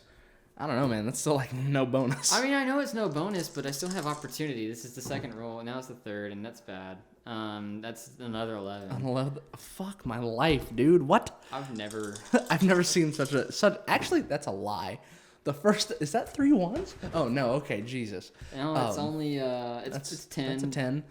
The only person I've seen roll this many stat sets before is I think it was Evan. The first time that we rolled like this, he got stuck. You're not viable. Don't even roll. Start over. Yes. What is this? All right, give me more dice. I need more dice. Yeah, I'm like, Jesus, all right, so these were matched. So now you need to give me the least matched possible. I need them all to be different shapes and sizes. Let me see if I can find that tiny green one. Oh, here I've got a metal die to throw in there as well. Yeah, here, put in a metal one. Oh yeah, that's nice. There you go. Yeah, all different. And you can feel the weight of that one metal die in there. It's gonna break all the That's other the one that's gonna polyhedrals. screw me over every time. It's gonna be a 1 every single time. It's gonna be 1 every time. Called it out the gate. Jesus Christ. Wow, and look at that. That's fantastic. A miserable set. That is a 7 7. strength. Yeah, 1 7. That's familiar. Why? What did I do? This is nuts. All right, so that's only a 12. 12, yeah. That's a +1. Yeah, I know it's a +1. All right. That is potentially viable. That's a good one. That's what is all right. It's a 13. A 13? It's not viable. Fuck my life. Sorry, the system sucks. Nah, dude. I don't like it. All right. Here we go. This is math. It's 14. That's not viable. Fuck my life, dude. You're just thing is you're ascending. I'm ascending. I'm ascending. Okay. Well, no, they always look good. They start out looking good until you start doing the math. It's a 14. 14? Okay. Start over. No, I've got to roll the last one. I mean, if you see a set that looks... No, come on, shit, man. Dude. Can I just get like 2 6s on anything? Like Not one. Not one pair of 6s on this. This is ridiculous, man. It's the most rerolling I've seen thus far. It's a 10 in strength. Yeah. I can't remember what a 15 even looks like at this point. I don't think the 5 shape exists anymore.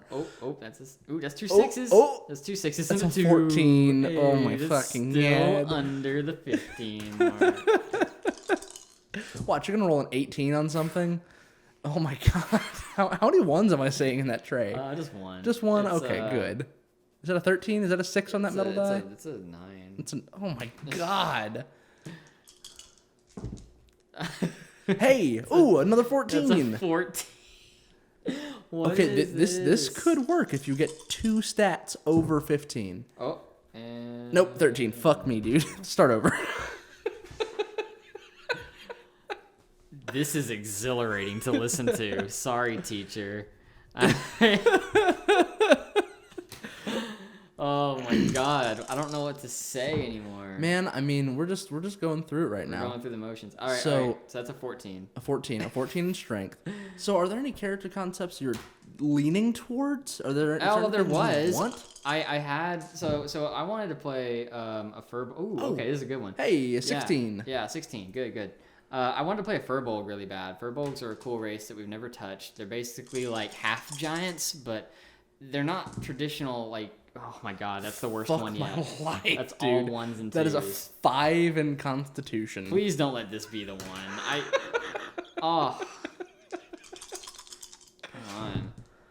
A furbolg is basically like a giant that has been touched by the Fey plane. So basically, they're like Celtic giants, sort of. They're that's also like the source of their name. Yeah, exactly. Furbolg. It's a Celtic word. So they're like the protectors of the forest. They're good, unlike most giant kin.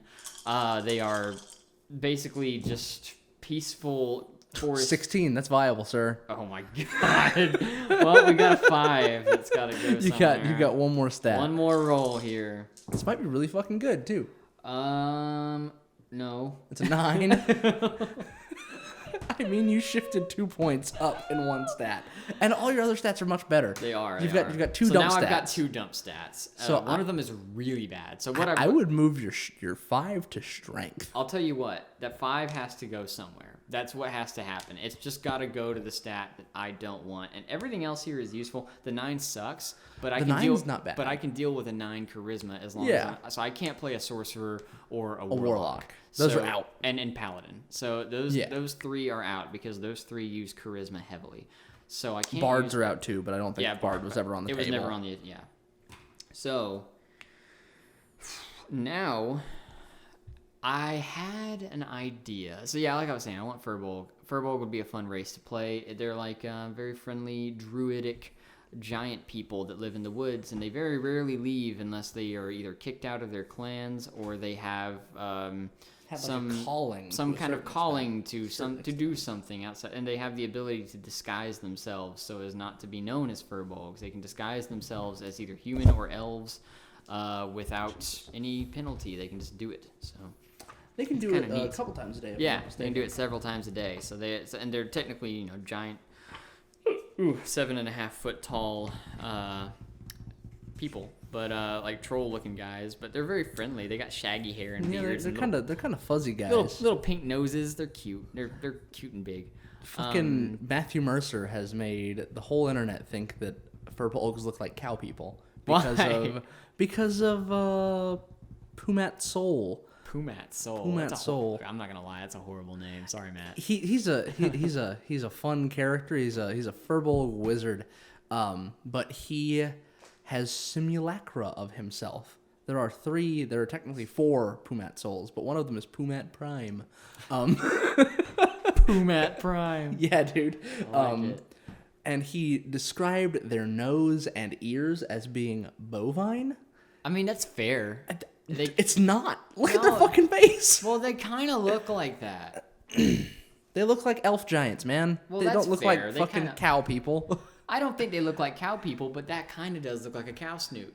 I'm just going to tell you, like, if you look in the book, which we're looking at right now, the picture that they have of a Furbolg, he's holding a little birdie on his hand, and he's got a wooden staff in his hand. He's got a little raccoon around his foot to show that he loves his nature. He's a friend to nature. And he looks very happy, and he's got a big old pink nose that looks like a cow nose. A little bit. But the rest of him does not look like a cow. He looks like an elf giant. He does look like an elf giant. I'll give you that. And he's very fuzzy. I didn't realize that Furbolgs are kind of fuzzy. They're actually covered in fur. I thought it was just skin, but it's a thin layer of like grayish, peat-colored fur. I like it. I think they're cute boys. I like their design.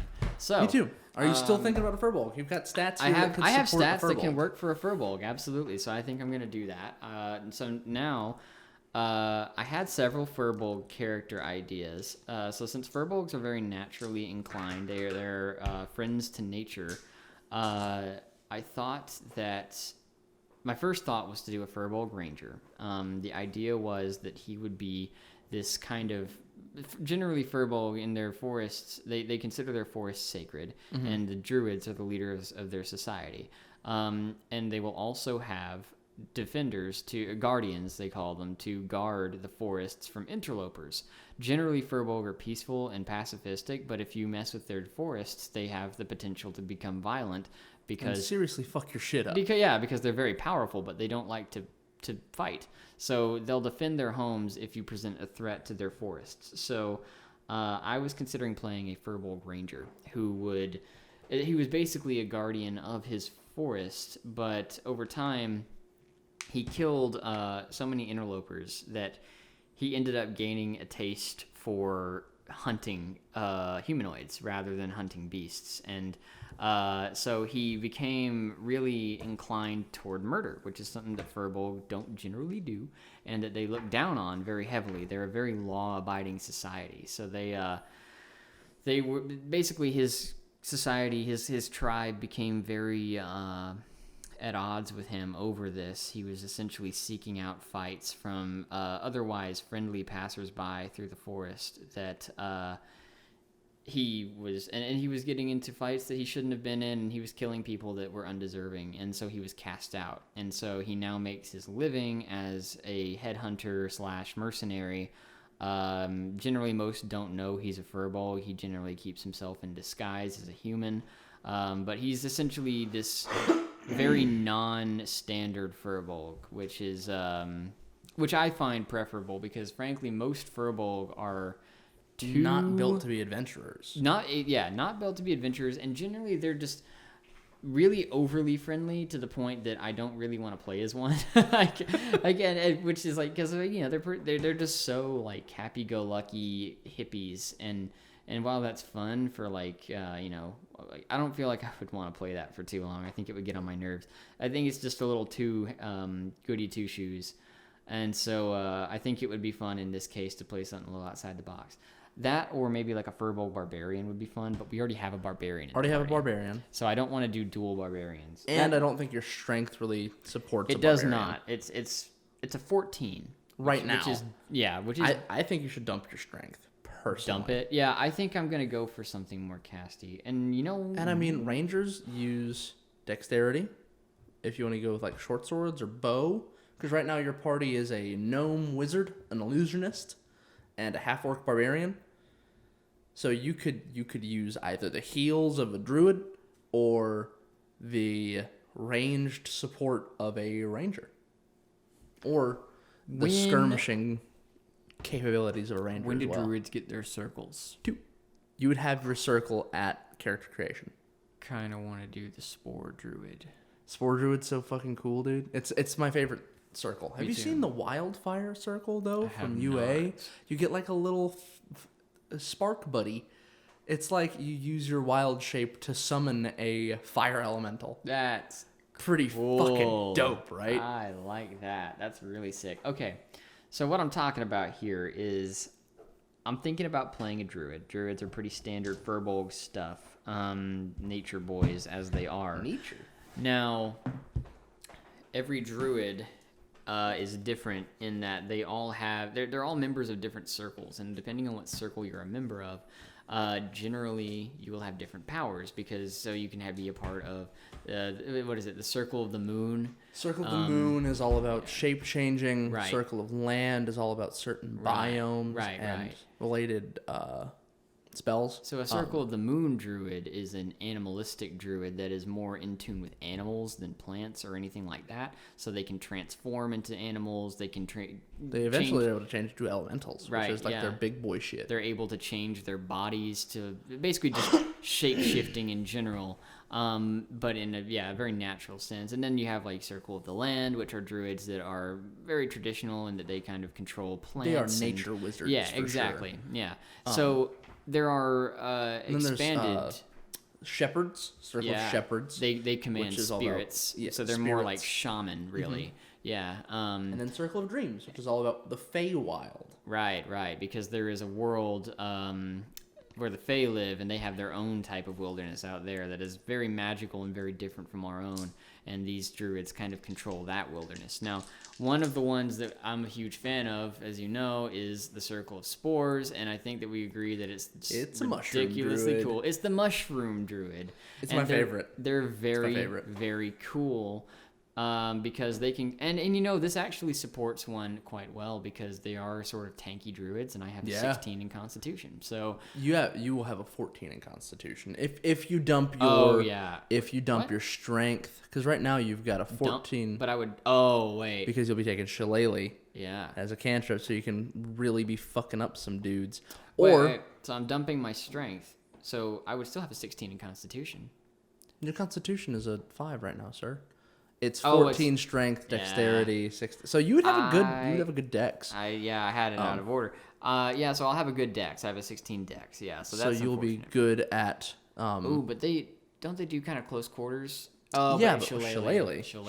Shillelagh is the ability that makes it so that if you have a wooden weapon, it hits using your Wisdom modifier instead of your strength modifier, which really makes druids. And I have a 16 wisdom, which will be an 18 if you play a Furbolg, which is a +4. Yeah, we're doing that. We're doing that. All right. I like it. That's a super strong character. This will be good. Yeah, this will work out. So the idea that I have in mind here, he's so generally how you join a Druid circle is very ill-defined, and it's just kind of whatever you want it to be for the sake of the story you're trying to tell. Absolutely. So for this purpose, I actually want to go with so it was kind of inspired by Venom.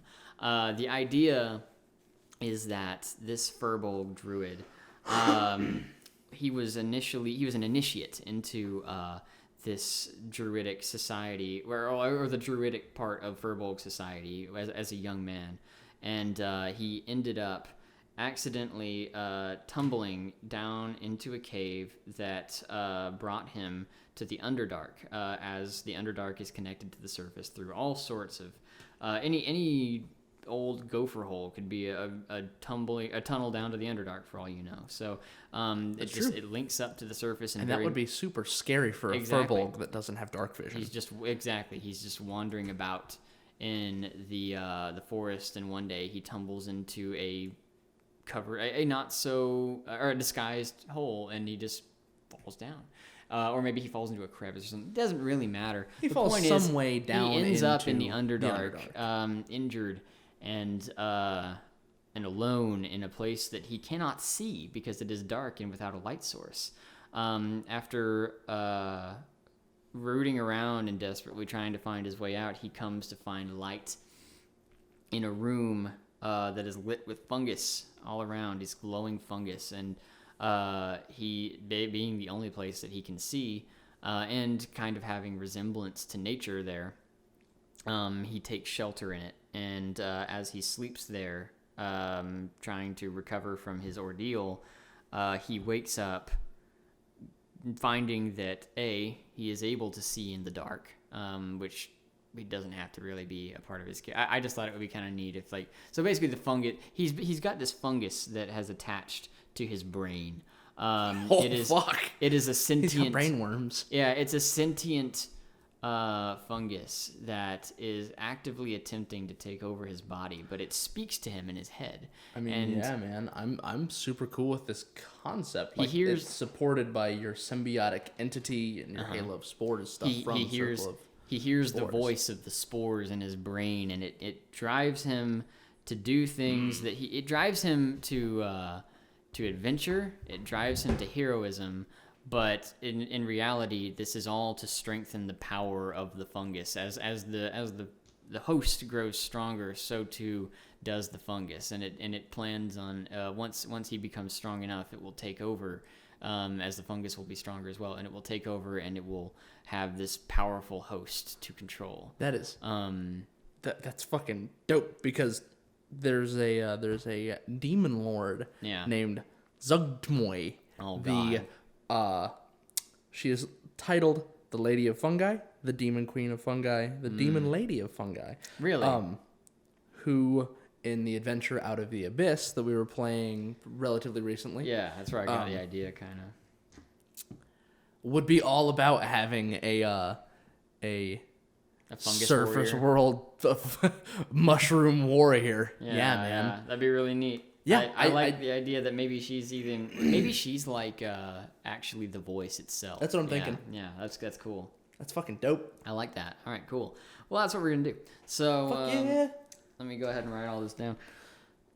Okay. So what kind of background are you thinking for? Background would that's actually a good idea, because he was a sort of traditional scholar prior to that.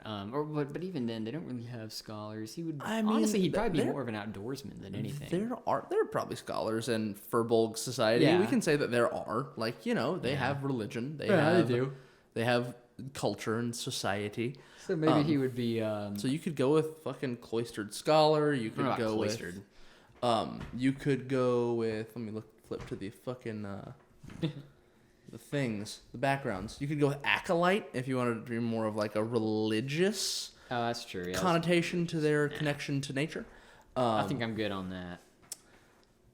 We could go with not hermit, unless you wanted his hermitage to include...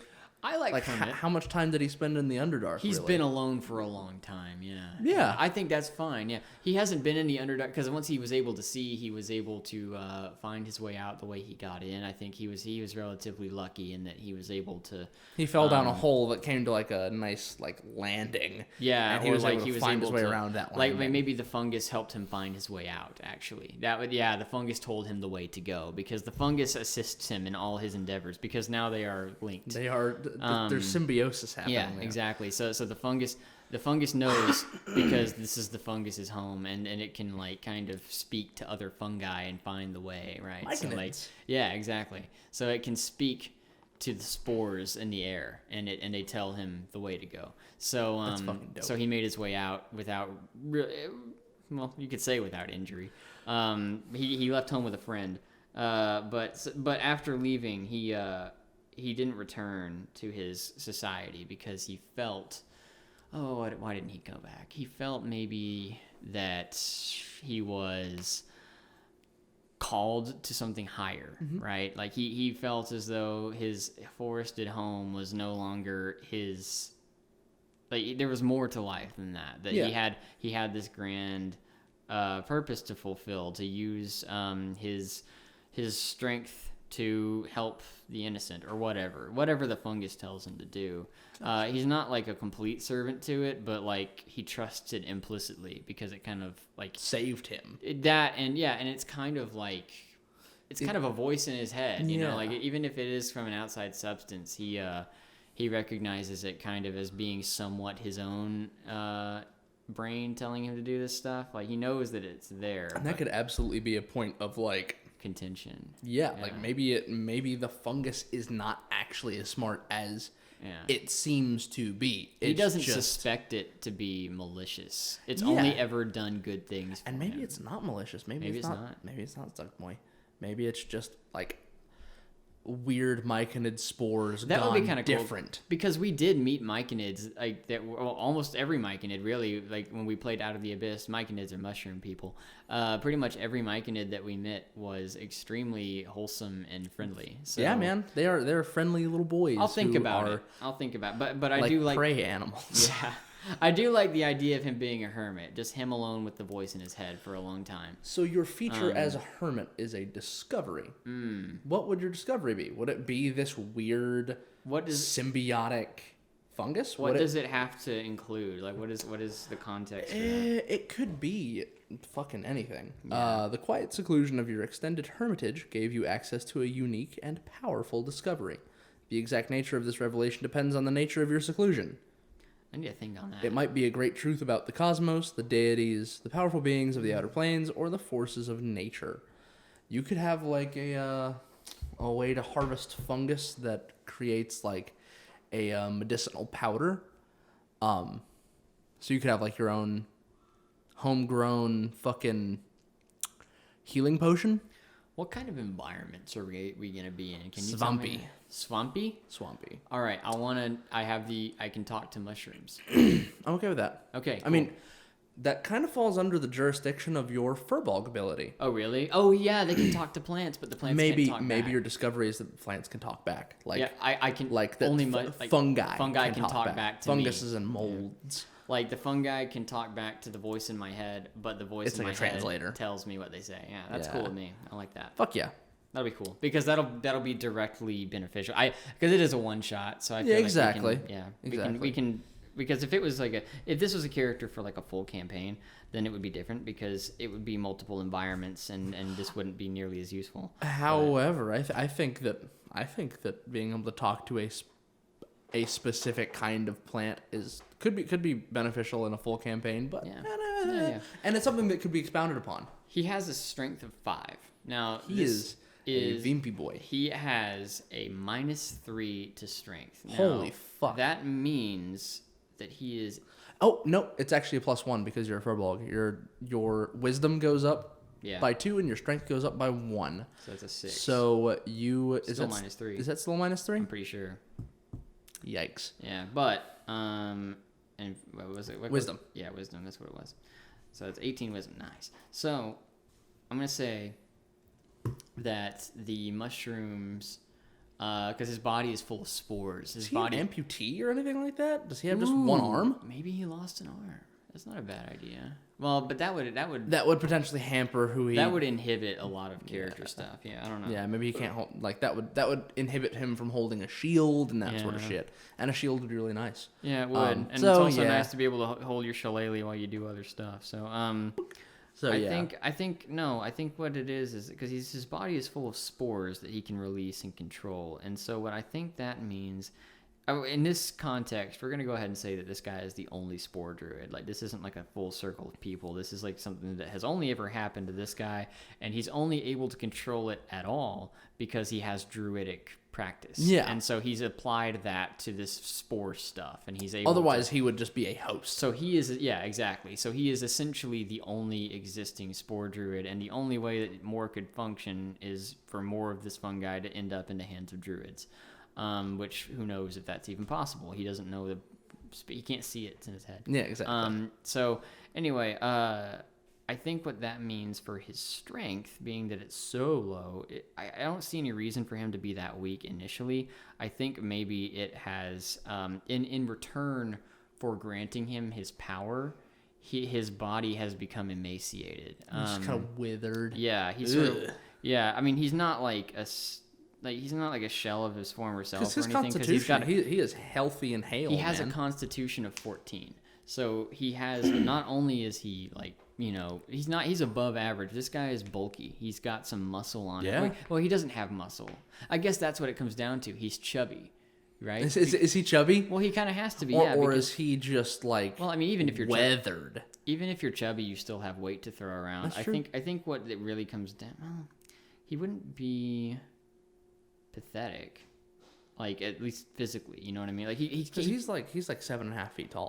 He's a tall, lanky boy. I'm trying to think how somebody who's 7.5 feet tall and who can eat an axe to the chest is weak. You know what I mean? Like it's got to come from the spores. Yeah, it's got to be an abstraction from. Yeah.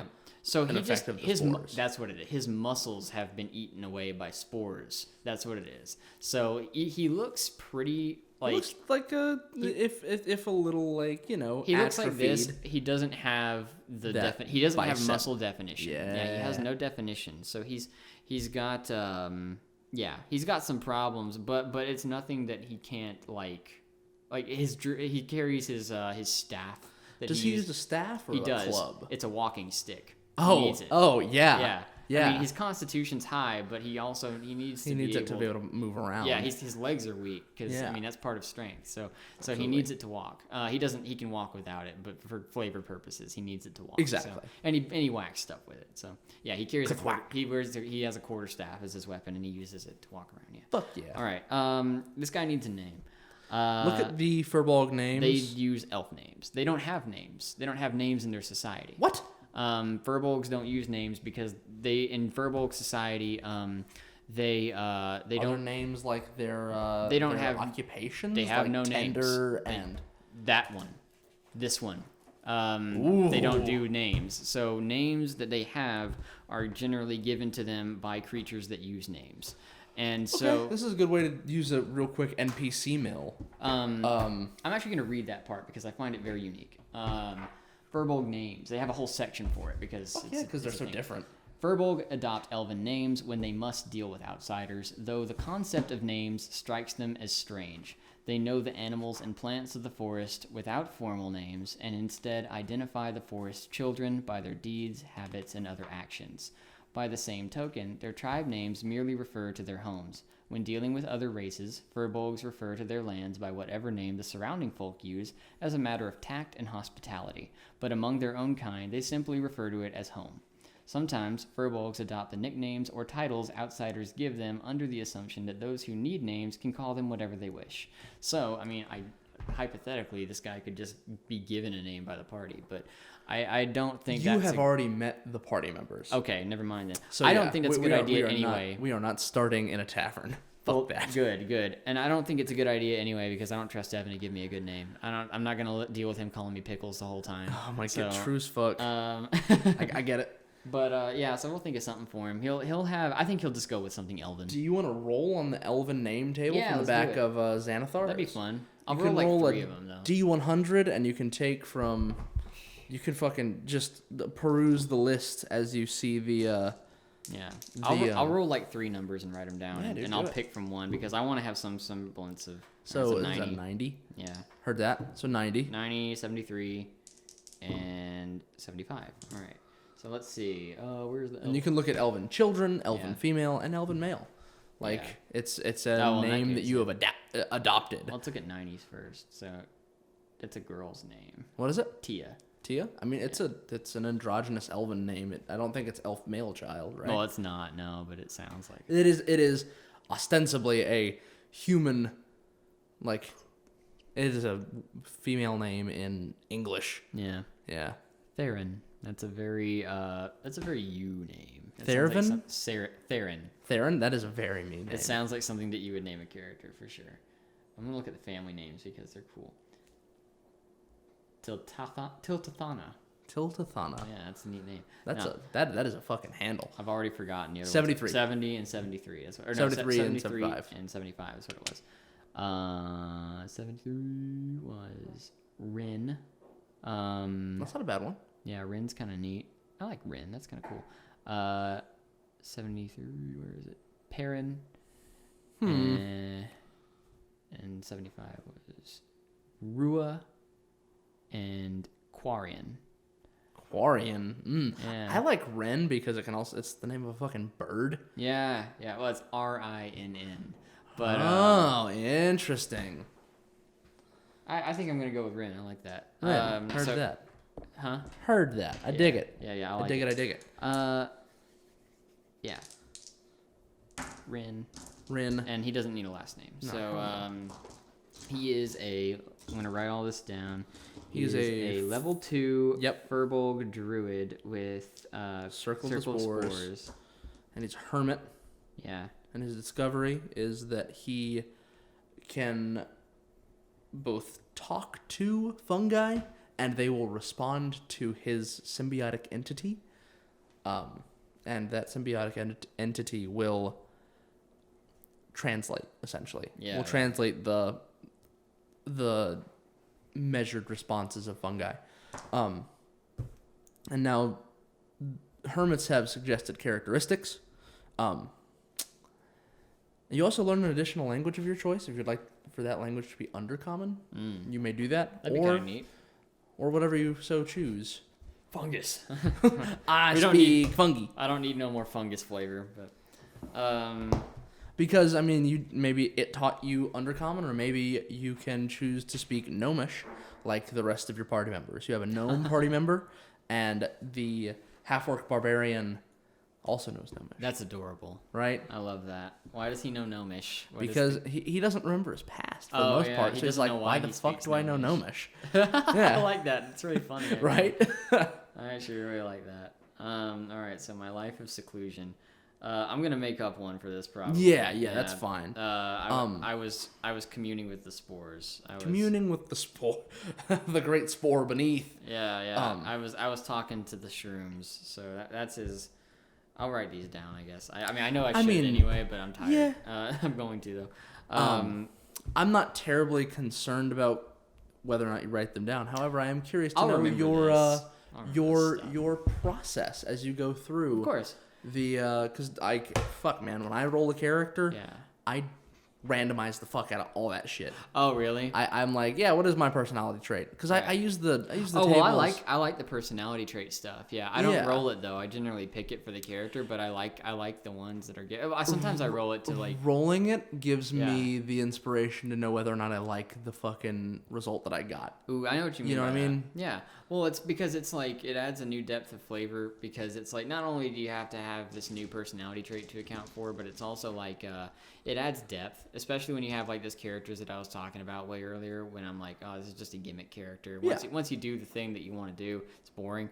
But if that gimmick character also is like a narcoleptic or something, it adds like a new level of like interest. So it's just like, oh wow, there's more going on. This character has more going on than the surface level gameplay gimmick. All right, so let's look at the personality traits. I've been isolated for so long that I rarely speak, preferring gestures and the occasional grunt.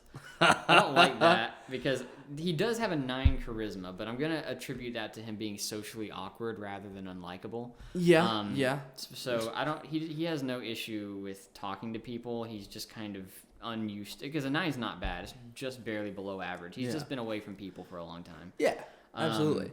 I am utterly serene, even in the face of disaster. I like that because the spores protect him. Yeah. So I think that's pretty good. He's got a protective layer of spores, which actually, like, when you use your halo of spores, like when you trigger your symbiotic entity, you gain 10 temporary hit points. Right. The spores do protect you. That's true. Exactly. Yeah. The leader of my community had something wise to say on every topic, and I'm eager to share that wisdom. That's not for me, but that could be translated into the spores say this. The spores say, and but I think that would get annoying. My fungal passenger says. Yeah. That could be dope, but I feel I don't know, I might come back to that one. That could be fun to intersperse. Just do it occasionally. Cool. These are neat. I like these Hermit's fun, man. Yeah, that's cool. I feel tremendous empathy for all who suffer. Not fitting for this guy, but I like that that's a trait. Me too. That's cool. Me too. That'd be cool. That'd be cool to play like a very empathetic monk character. That'd be really neat. Yeah. I am oblivious to etiquette and social expectations. That's fair, but I don't. That could be a good one for a Furbolg, but at the same time, it's like. It could actually. Now that you mention it, I mean, you could also just synergize a couple of these. Be like, because of. Yeah, there's no reason that he can't have multiple personality traits. Yeah. Actually, the book suggests that you have 2 personality traits. Really? Yeah, I didn't realize that for the longest time. I had no idea. That makes sense though. But so of those personality traits, you're leaning towards. There's a couple more. Oh, really? There's 8. I connect everything that happens to me to a grand cosmic plan. I don't think so. I often get lost in my own thoughts and contemplation, becoming oblivious to my surroundings. I think that one's fair because he's like sitting there having a conversation with the spores in his head, and he just kind of because for years that's all he did. So sometimes he just kind of zones out, and he's like.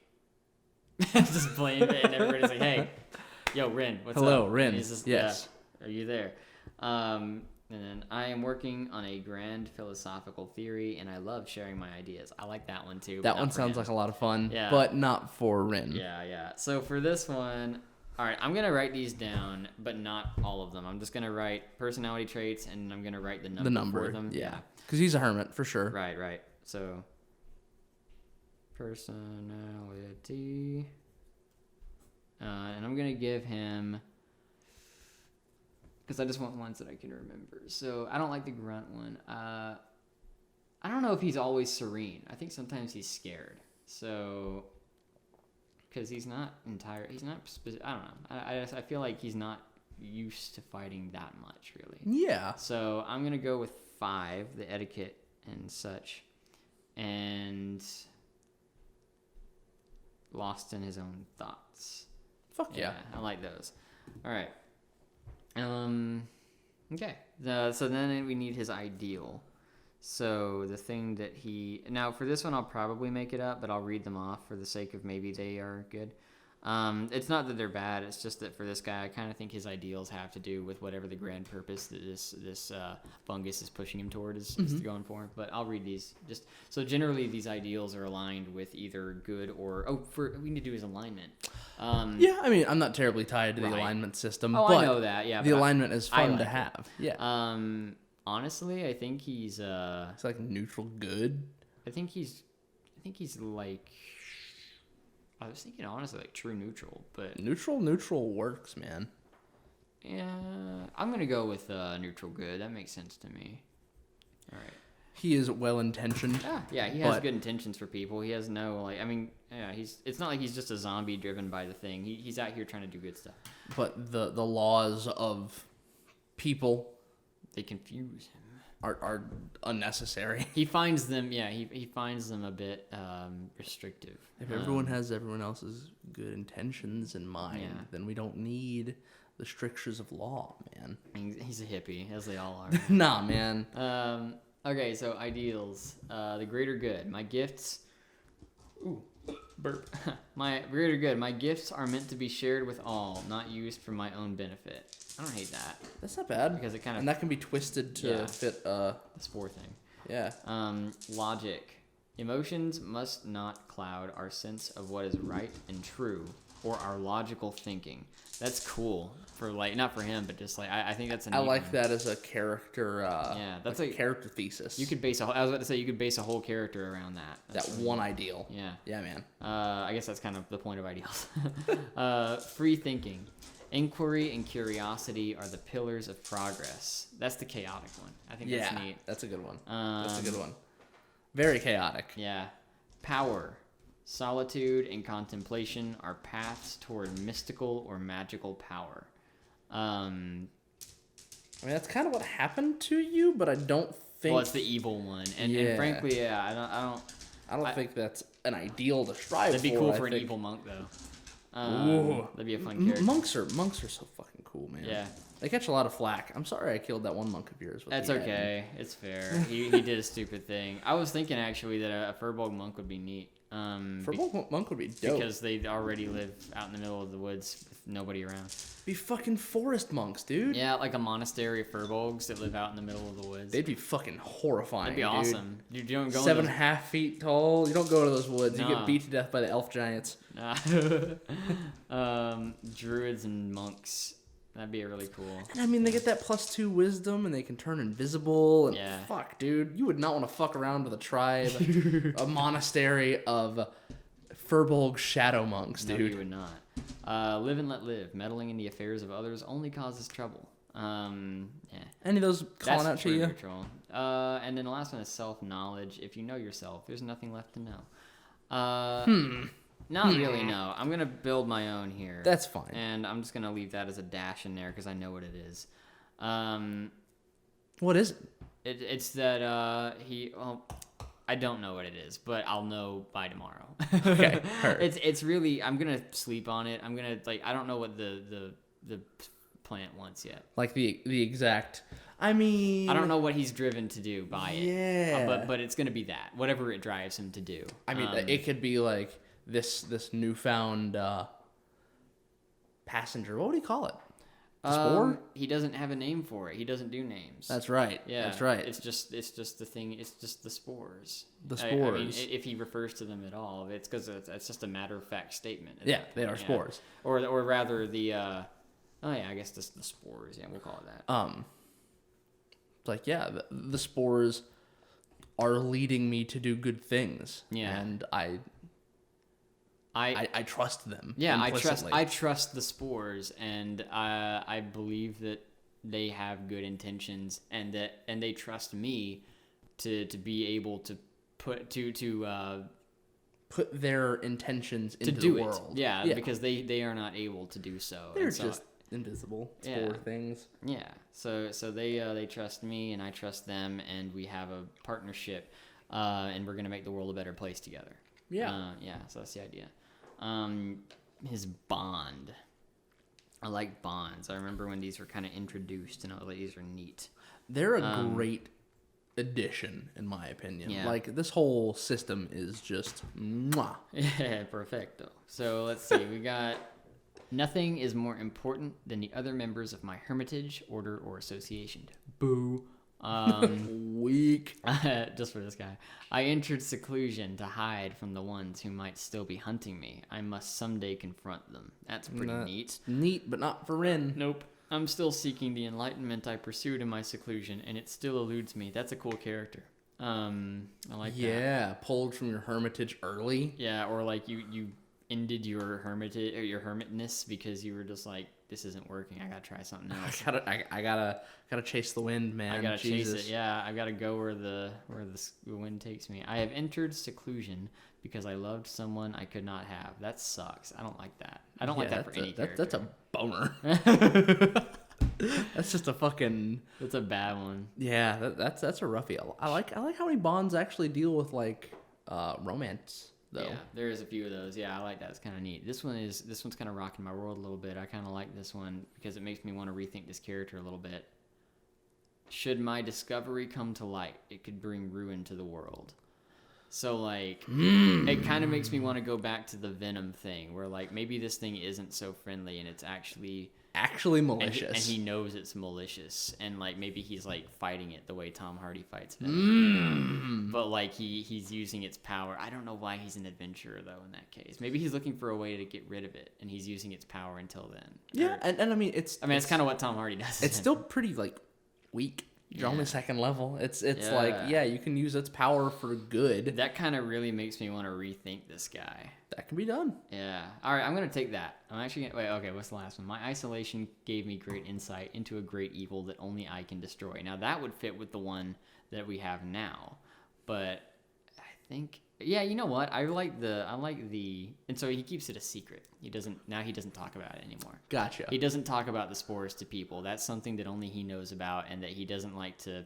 I mean, granted, people will see his powers and stuff, but people don't have to know the source. Yeah. Right, yeah, Because the spores are invisible. Like, nobody can see the spores. They are microscopic. So he's trying to destroy them now. So that'll be his new ideal. He's trying... How does that affect your personality traits? That's what I'm going to go back and change now. I'm granted, they don't really change all that much, but let's look at it again. So I had 5 and 7. I'm oblivious to etiquette and social expectations. That's fine. That's a Furbolg thing. Yeah, that's just Furbolgs in general, so I'm going to put that back. And then I often get lost in my own thoughts and contemplation. I mean, that could work still because he's, like, arguing with it.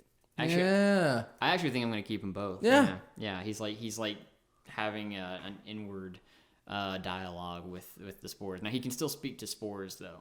I think. Yeah, I'm fine with that. I like that. I'm absolutely cool with that. I'm gonna put because this thing needs you. Yeah, it needs you because like basically the whole idea is that like the whole final confrontation it's like a gamble because it's like who's gonna win here. Like we both have to get stronger to achieve our end goal, but. Either you take control of this corporeal form, or I bend you to my will. It's a race. Yeah. So that's fucking cool. Yeah, I like that. I actually really like this a lot more now that I think about it. All right, and then his flaw. So we can flaws are so important. They really are. You got to have a flaw. If your character doesn't have a flaw, they're just boring. Seconded. Hello. Yeah. Now that I have returned to the world, I enjoy its delights too much. It's kind of neat, but does he enjoy the carnal pleasures? No, he does not. He's rather indifferent. Is this Furbolg asexual? Yeah, why not? He's got bigger stuff on his mind. Literally. Yeah. Literally growing on the surface of his brain. His body, and this also makes more sense as to why he's so emaciated now. Why his muscles are being eaten away. Because it's taking attacks on him to carry this shit. It's attacking his body, yeah. I harbor dark, bloodthirsty thoughts that my isolation and meditation have failed to quell. Hey, you could take that and twist it like he goes Venom Rage and he kind of loses it. Yeah, that's kind of cool. Sometimes I tap into the dark powers I've found. Yeah, like a little too deep. Yeah, because like shit, man, your use of symbiotic entity, which gives you temporary hit points and lets you deal a d6 poison damage. It's like basically him venoming out. You are venoming out. You're like fucking. How would that look? Do you like fucking little mushrooms? No, I don't like that. I've often thought about that actually, and I think in this sense, because he's a big old Furbolg guy and he's like losing his muscle mass and everything, I think what he would be, I think he always is kind of fungusy. I think what this would be. So he's always got like a couple little like mushroom growths. Sort of, yeah. They're not like handsome, you know. They're not like perfectly formed or anything like that. But they're just kind of like like little like they kind of form. He'll like knock them off, but they just kind of grow when he's not. When he's sleeping, when he's not paying attention, he gets a little shelf. I think that the spore thing, whenever he goes spore mode, like I think what happens is his body. Because he's covered in fur. So I think what happens is like the spores sort of start to pour out. These like yellow tinted spores kind of begin to pour out of him, and they sort of like coat his fur, and so his fur his fur goes from gray to blonde, so he like goes Super Saiyan. But no, it sort of a dusty pollen yellow. It sort of coats his fur to his body in like this tight suit of pollinated armor essentially. Yeah. And so like, or maybe it even happens like it's not. It's like subcutaneous. It's beneath the skin. It's beneath the skin, so you actually don't see it. His whatever spores are currently on his body begin to grow in mass. But aside from that, his skin just seems to get thicker, and the emaciated parts of him kind of bulge a bit, and so it's rather hideous actually. Yeah, that's fucking gross. And when you like cut into him with a sword or something, like it just puffs of spores fly out. That's and amazing. Like, and it's like. Yeah, it's pussy. It's gross. I actually kind of like that. Yeah. He's gross. He's icky. He's not a bad looking guy beforehand. I mean, because he can still pass as like a furball, you know. Yeah, like he does not look like a mushroom zombie. Upon first witnessing him, you'd think like, oh my god, this furball has. He's been diseased. He guy, maybe needs to eat some food. He's got something iffy about him, but he's not a bad looking. I mean, if you like furballs, I guess he's not a bad looking guy. But yeah, he kind of has like this. Because this is a bad thing that's happening to him, so it should look sort of horrific when he hulks out. I dig the fuck out of that. Yeah, that's a great fucking flaw. Yeah, I like it, and it very much reflects the scary nature of spore druids. Yeah, and I don't like because I don't think spore druids should be likable. I mean, well, not likable, but like they shouldn't be like sexy, you know? Like there's nothing about a spore druid that should be like. Aside from the mushroom shape. Oh, shut up. This sounds like someone I know. I let my need to win arguments overshadow friendships and harmony. Holy fucking shit. Anyway. I'd risk too much to uncover a lost bit of knowledge. And I like keeping secrets and won't share them with anyone. We're definitely going with the 2. So the murderous. The murderous thoughts. Right. Yeah. So it's slowly messing with his head. I like it. Yeah. And he's got a 12 intelligence. Yeah. All right. That's fine. Okay. I'm all about him. Yeah. I like him. I like him a lot. So I need to write down his skills. We gotta do we gotta do HP. Yeah. We'll deal with all that off the stream. How do you think this went? That's fair. I think this was fantastic. I think it was a lot of fun. I'm glad that I ended up on a character that I think is actually going to be somewhat useful. Yeah. If not man. Actually kind of potent. So that'll be fun. I think he's gonna kick ass. I think he is. Genuinely. Yeah, I think he is. Genuinely. The kid thing would have been fun, but I'm glad. Kid thing would have been fun, but I think you would have died very quickly. I'm not gonna lie to you. I think I would have died really fast. So yeah. So I'm gonna petition you, sir. Or rather, levy against you an inquiry. Okay. You're playing a druid. Yeah, I am. Jeffrey's playing a wizard. He is. And Evan is playing a barbarian. Right. Are you going to take any healing spells? I mean, I should. Because if you don't, I can put in a spell casting sidekick with cleric spells. Will that be your DMPC? Yes. Then do that. Because you will be a frontline combatant. Right. Yeah, that's what I'm thinking. Right. Are you comfortable with that as one of the players? And you've played with me before. You know that I'm prone to inserting a DMPC where the party is thin. Yeah, that's fair with me. I don't plan on being a healer. I might take like a minor heal spell. But yeah. I don't think a healing word. Yeah, like something like that. But I don't think most of my time is going to be combat casting. I don't plan on being a utility druid. I played a spore druid one time for one game, and I had a hell of a time doing it, and it was very fun. So I want to do that again. So fungus warrior, man. I fucking love it. I'm excited about it. Fucking love it. 7.5 foot tall fungus warrior giant boy. It's gonna be a lot of fun. Yeah, fuck yeah. So we've got Rin, we've got Fnipper, Fnipper. Fnipper. I don't know if the F is silent or not. I really hope it's not. I hope it's not, because Fnipper is funny as hell. It's actually funny either way, because then it's just Nipper. Exactly, that's true. And then you've got the Forgotten. The Forgotten. I'm curious as to what kind of handle that character actually picks up, because the Forgotten is not easy to say. It is not. It doesn't roll off the tongue. I was thinking beforehand, before I rolled these stats, that I was going to have a very snarky character, and that character would be able to come up with lots of funny nicknames for the Forgotten. But now, this guy is not that way. And he's pretty dour. He's rather dour. So I think that he's just. I don't. It's not going to be me that gives it to him. Heard that. So I don't know what we're going to call him, but I don't know. We can call him like Fogey. I don't know. Fogey? I have no idea. That's funny as hell, actually. I was trying to think of like a name for somebody who forgets stuff a lot, but I can't think of that. I don't know. Yeah, that makes two of us. Yeah, I don't know. Ironic, right?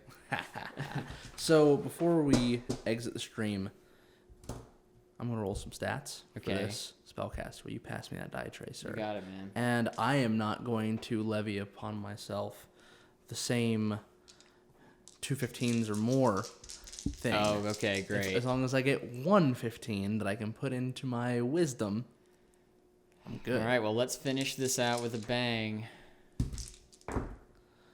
So we're starting off with a 13. 13. And this will be your all's sidekick, almost certainly 10. Almost certainly a human. Yeah. Because you guys are all playing fantastical races, which is like the best part about playing D&D. Yeah, a 9 in Constitution. Right? Yeah, it's a 9. Jesus. Oof. Man, an 11 in Intelligence. This might be a reroll situation. I can't believe the way these rolls have gone tonight. 14, yeah. Wow. We're starting over. Jeez. This is mind-numbing. I cannot believe it. I am genuinely shocked. 13 again to start us off with. 13 strength. I'm so glad we're back to the exciting part of the podcast. A 12 dexterity. Hey man, this is everyone's favorite part. It's the rattle of the dice. It's my least favorite part. Hey man, honestly, being real with you, same, because it's just a recitation of fucking numbers. Yeah. 14. Oh my god, you're not gonna get enough. Not gonna get it again. Nope. All right. This system We're just sucks. gonna fucking call it. Yeah. Here. Sounds great. Thanks for coming on, Peyton. This Thanks, has been a lot man. of fun, man. I really it's appreciate been a lot of fucking you having fun. me. It's been fantastic. It's also 1:30 in the morning, and I think we're both ready to hit the sack. So. Yeah, dude, it's getting it's getting up there. Next up on Record Low Rollers, we've got our one shot. You were the first one hearing this, by the way. Oh yeah. The Doom at Dunning's Ford. I'm very excited. Sounds great. Very excited. You guys are gonna have a good time. It's gonna be spooky as fuck. Well, it sounds like it's perfect for Halloween. Yeah, man. All right. Thanks so much, Peyton. See you, buddy. It sounds like it's perfect.